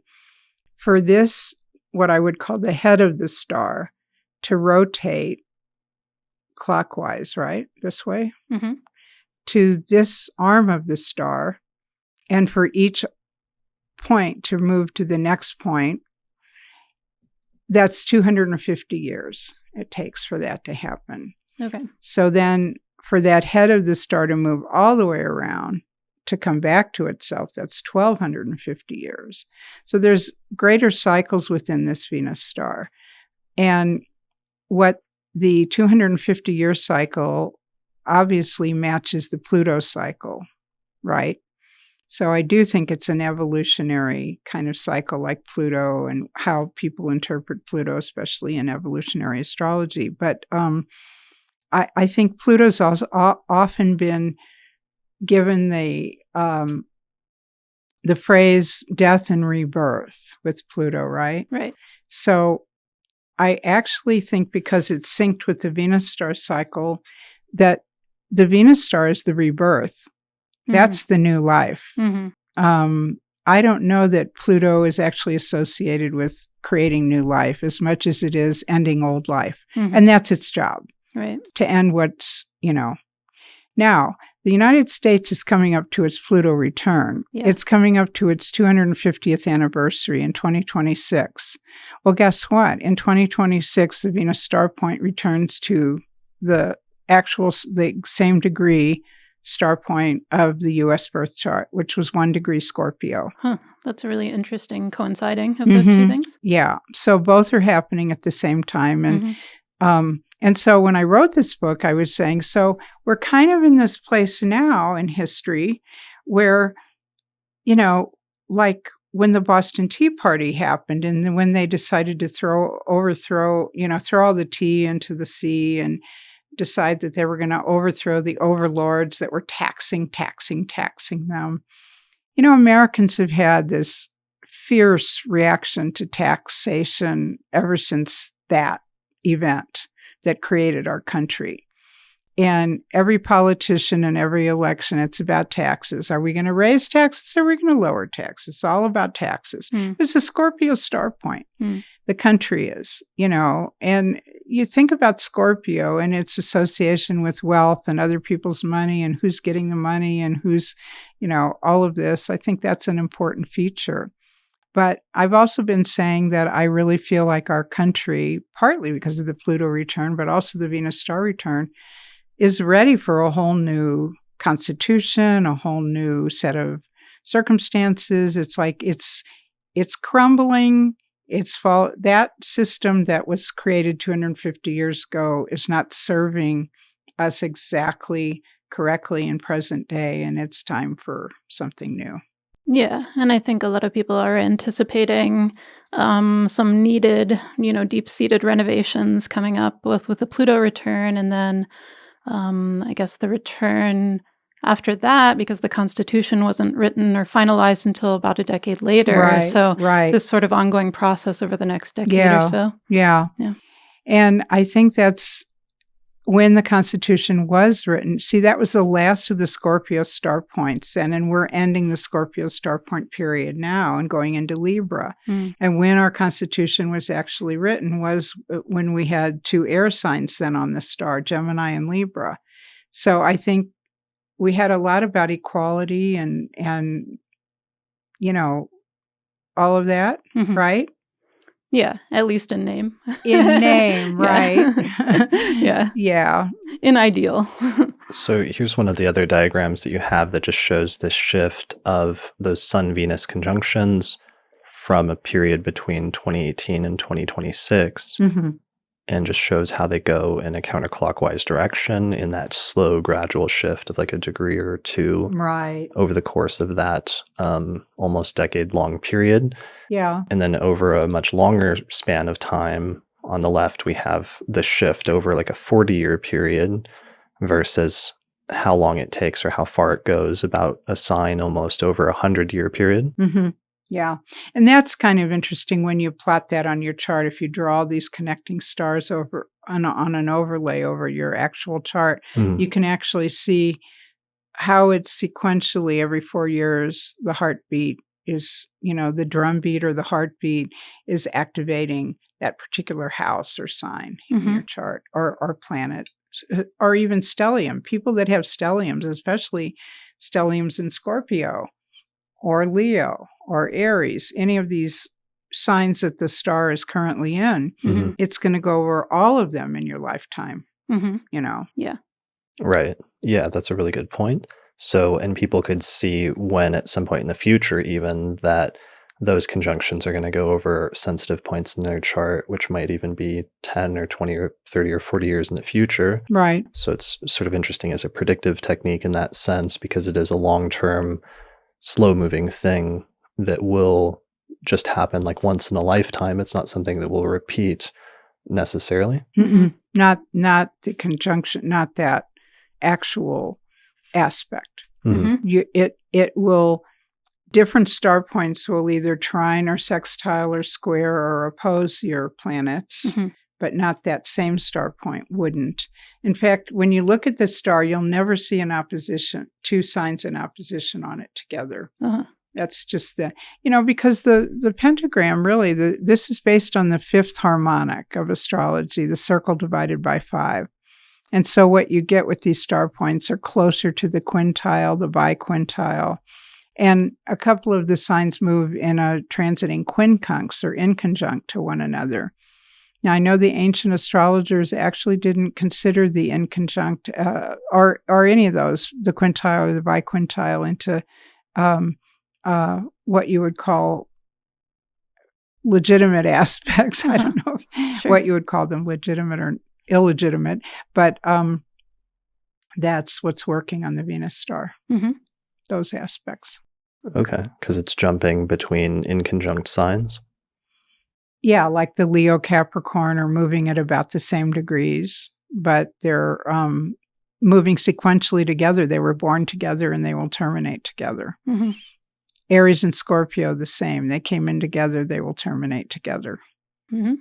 Okay. So there's certain partners on the star sign. And it's made me rethink relationships too when people say I'm a Gemini or I'm let's say an Aries married to a Scorpio, and they'll jokingly say, well, none of the astrology books or columns think that's such a good match, but actually it is. It's the karmic star match on the Venus star, so it goes beyond just whether you're compatible or not. There's kind of a soul relationship there that needs to be examined and experienced. Interesting. So through something like this, it could be activating those two signs with the Venus retrogrades, even though those are signs that are not making a major aspect to each other. Right. Okay, cool. All right. I'm trying to think about other points that we meant to mention during the course of this, but we've actually covered quite a bit today, I think. Were there any other We really have. stray points about the Venus star point or Venus retrograde cycles that we should have mentioned? Of course, we have this one coming up. We've identified the degrees, which are 21 Gemini to 5 Gemini, and then the Venus star point or the conjunction or kazimi is going to be at 13 Gemini.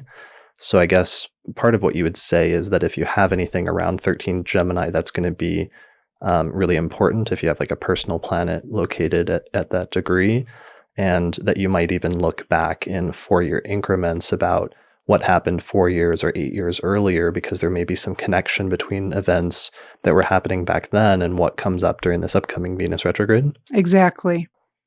And does But that but the other thing that we haven't really spoken to is what does Venus retrograde mean? So many people think it's like Mercury retrograde, and it's not. It's just nothing even similar. So your like computer won't go on the fritz during the Venus retrograde? Well, this time it's in Gemini, so I can't make any promises. How do you conceptualize Venus retrogrades? I think the Venus star point is such an engaging heart energy. It's such a deep, heartfelt energy, heart and soul kind of energy, that I think it's times when Venus goes retrograde, especially if it's going across one of your close planetary points, that you're really examining and rethinking either something about your value system, or I hear a lot of people say, I'm not getting what I want out of this job, even though the pay is good and I've been staying here forever because the pay is good, but it's not my heart work, and I don't know if I can stay another day. Right. That is often something that will come up during a Venus retrograde.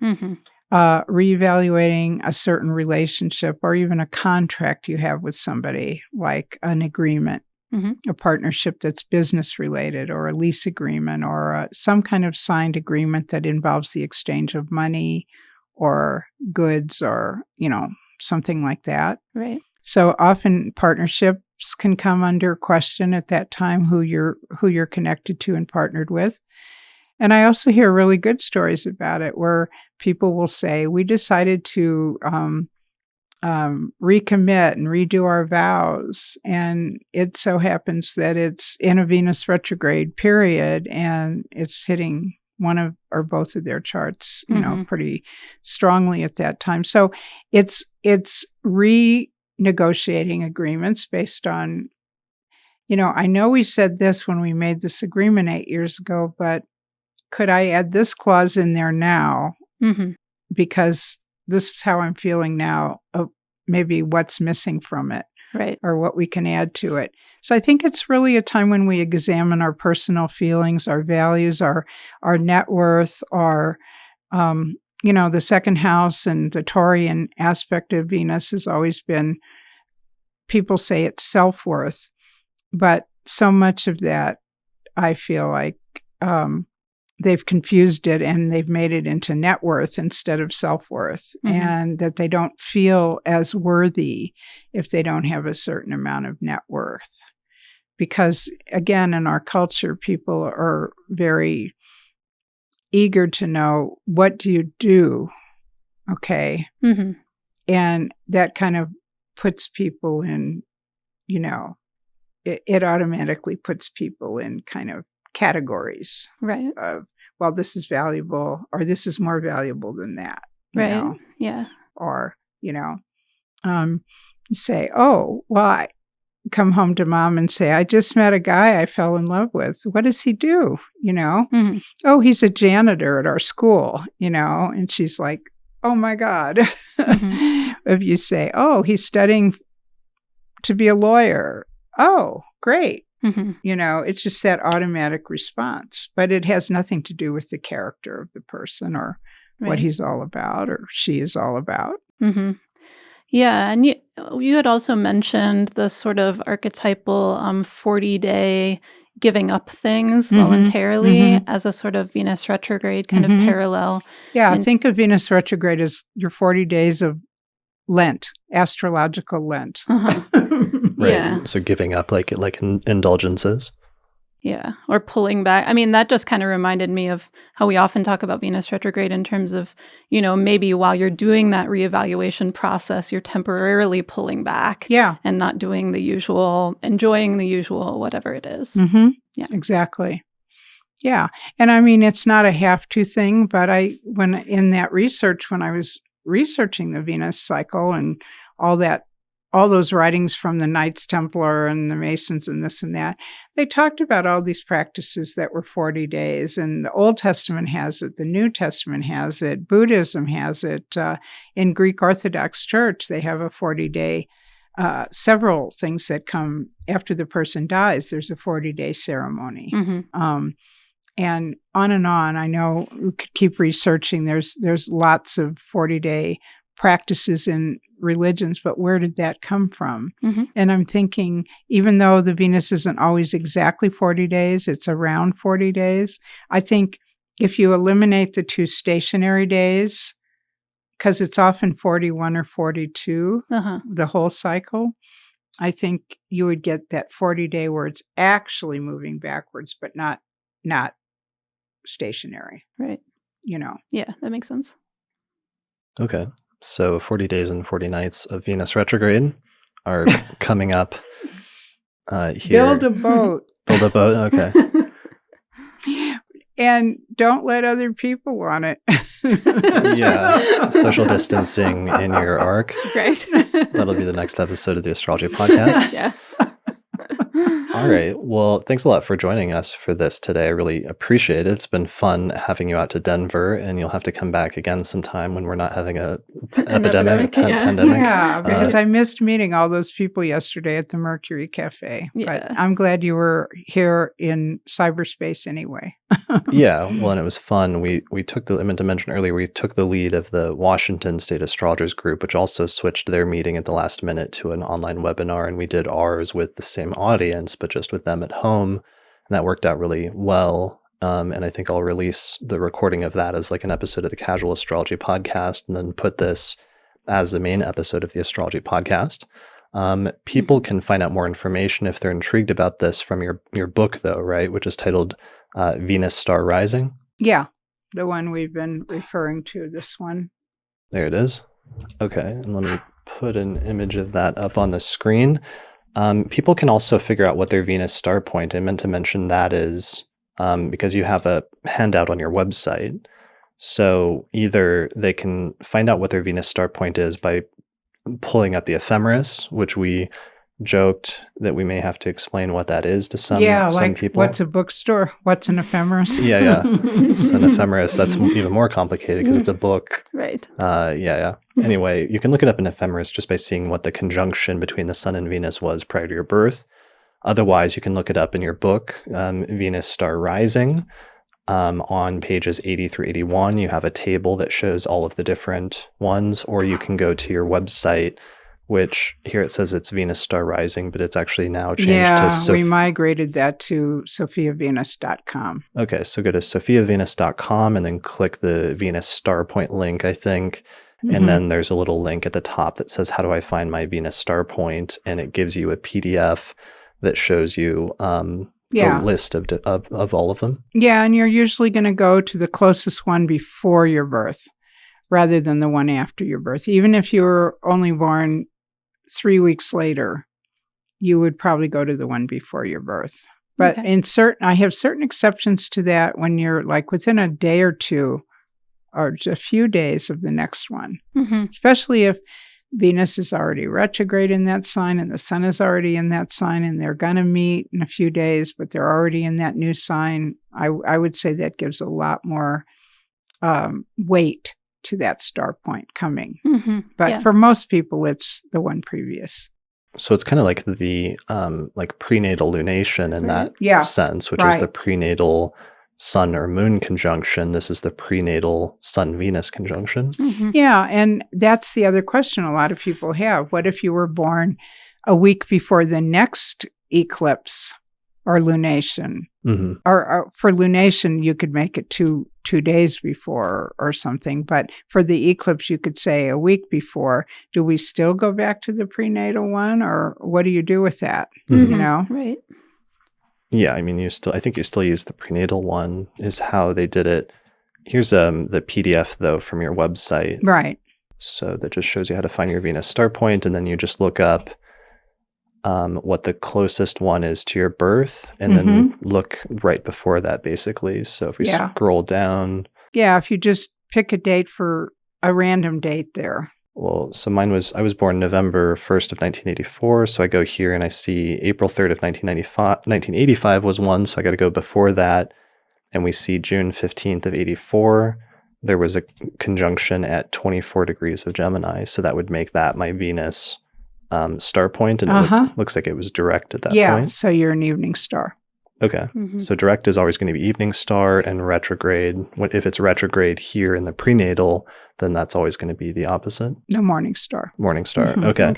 Yeah. So that's pretty quick and pretty easy then to figure that out. Yeah, it is. Right.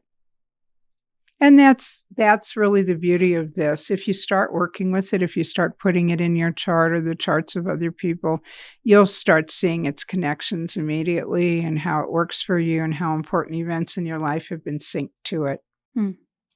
Okay. Cool.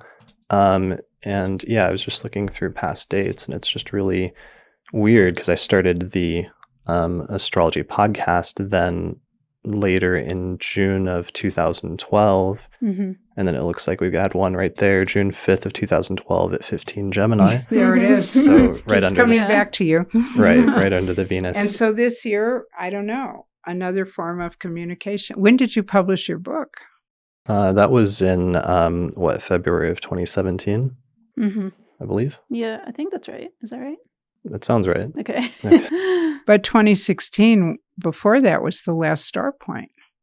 Oh, let me take a look at June. that. So let's see. So 2017 February. Yeah, because it didn't change to Aries until late March.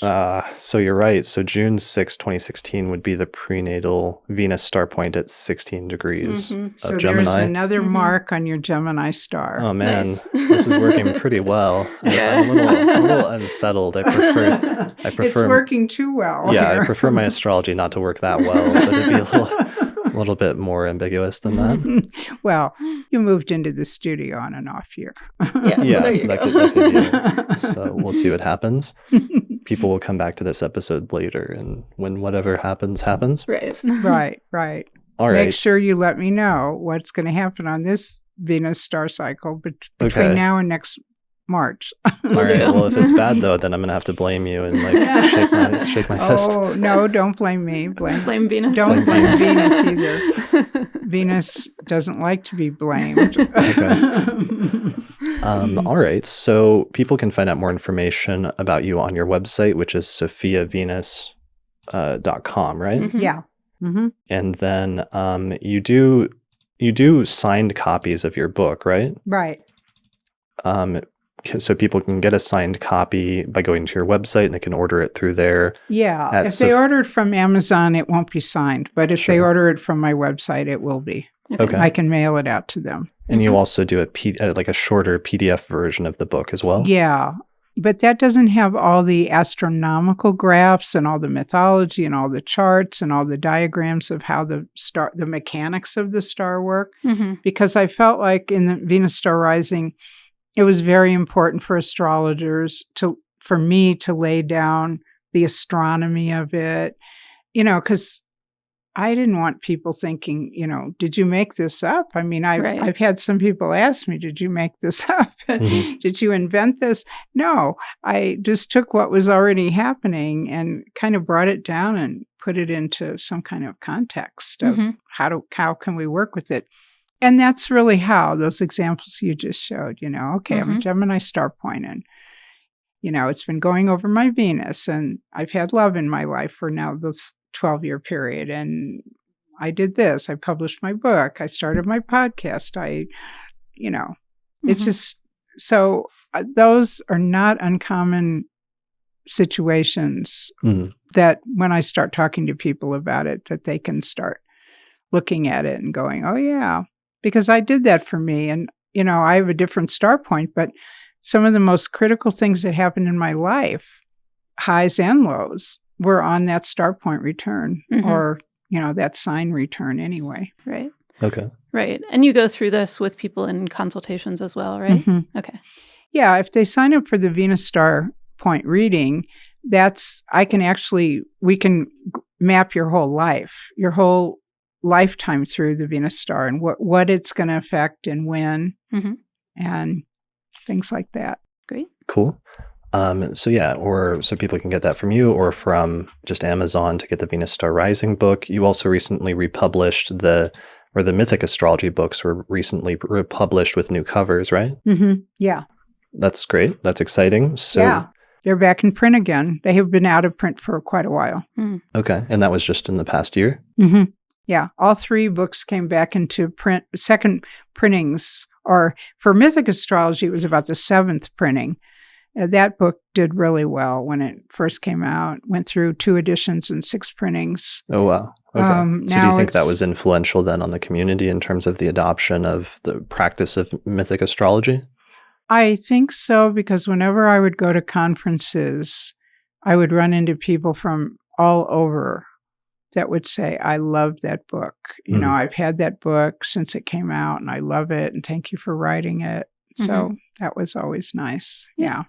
Cool. Well, people can find that on Amazon. And I guess that's it for this episode. So thanks a lot for joining us. Thank you for being here. For having me. It's been great. And we did turn lemons into lemonade with the sudden cancellations of everything. So thank you for, we've all been flexible about this, and we all have to be flexible now with our lives and our plans over the coming months. And let's hope everything will be settled down by the time I'm back in Denver, which should be for the ESAR conference in September, and that travel is back on board and everything is good again. And we can gather, because how many people are going to be there? Like 1,000 people, Yeah, possibly. Yeah, a lot. Cool. All right. Well, thanks for joining me today. Thanks, Lisa, for co-hosting with me. Thanks for being here. Chris, it's been a pleasure being with you in person, having watched so many of your podcasts from my home before, from my computer. Awesome. All right. Well, thanks everybody for listening to this episode of the Astrology Podcast. Thanks to the patrons who supported the production of this episode through our page on patreon.com, and for all the people from the Denver Astrology Group that attended the webinar yesterday. So that's it for this episode, and we'll see you again next time. Thank you. Bye. Thanks to the patrons who helped to support the production of this episode of the Astrology Podcast through our page on patreon.com. In particular, shout out to patrons Christine Stone, Nate Craddock, and Maren Altman, as well as the AstroGold Astrology app available at astrogold.io, the Portland School of Astrology at portlandastrology.org, and the Honeycomb Collective Personal Astrological Almanacs available at honeycomb.co. The production of this episode of the podcast is also supported by the International Society for Astrological Research, which is hosting a major astrology conference in Denver, Colorado, September 10th through the 14th, 2020. More information about that at isar2020.org. And finally, also SolarFire Astrology software, which is available at alabe.com, and you can use the promo code AP15 for a 15% discount on that software. For more information about how to become a patron of the Astrology Podcast and help support the production of future episodes while getting access to subscriber benefits like early access to new episodes or other bonus content, go to patreon.com/astrologypodcast.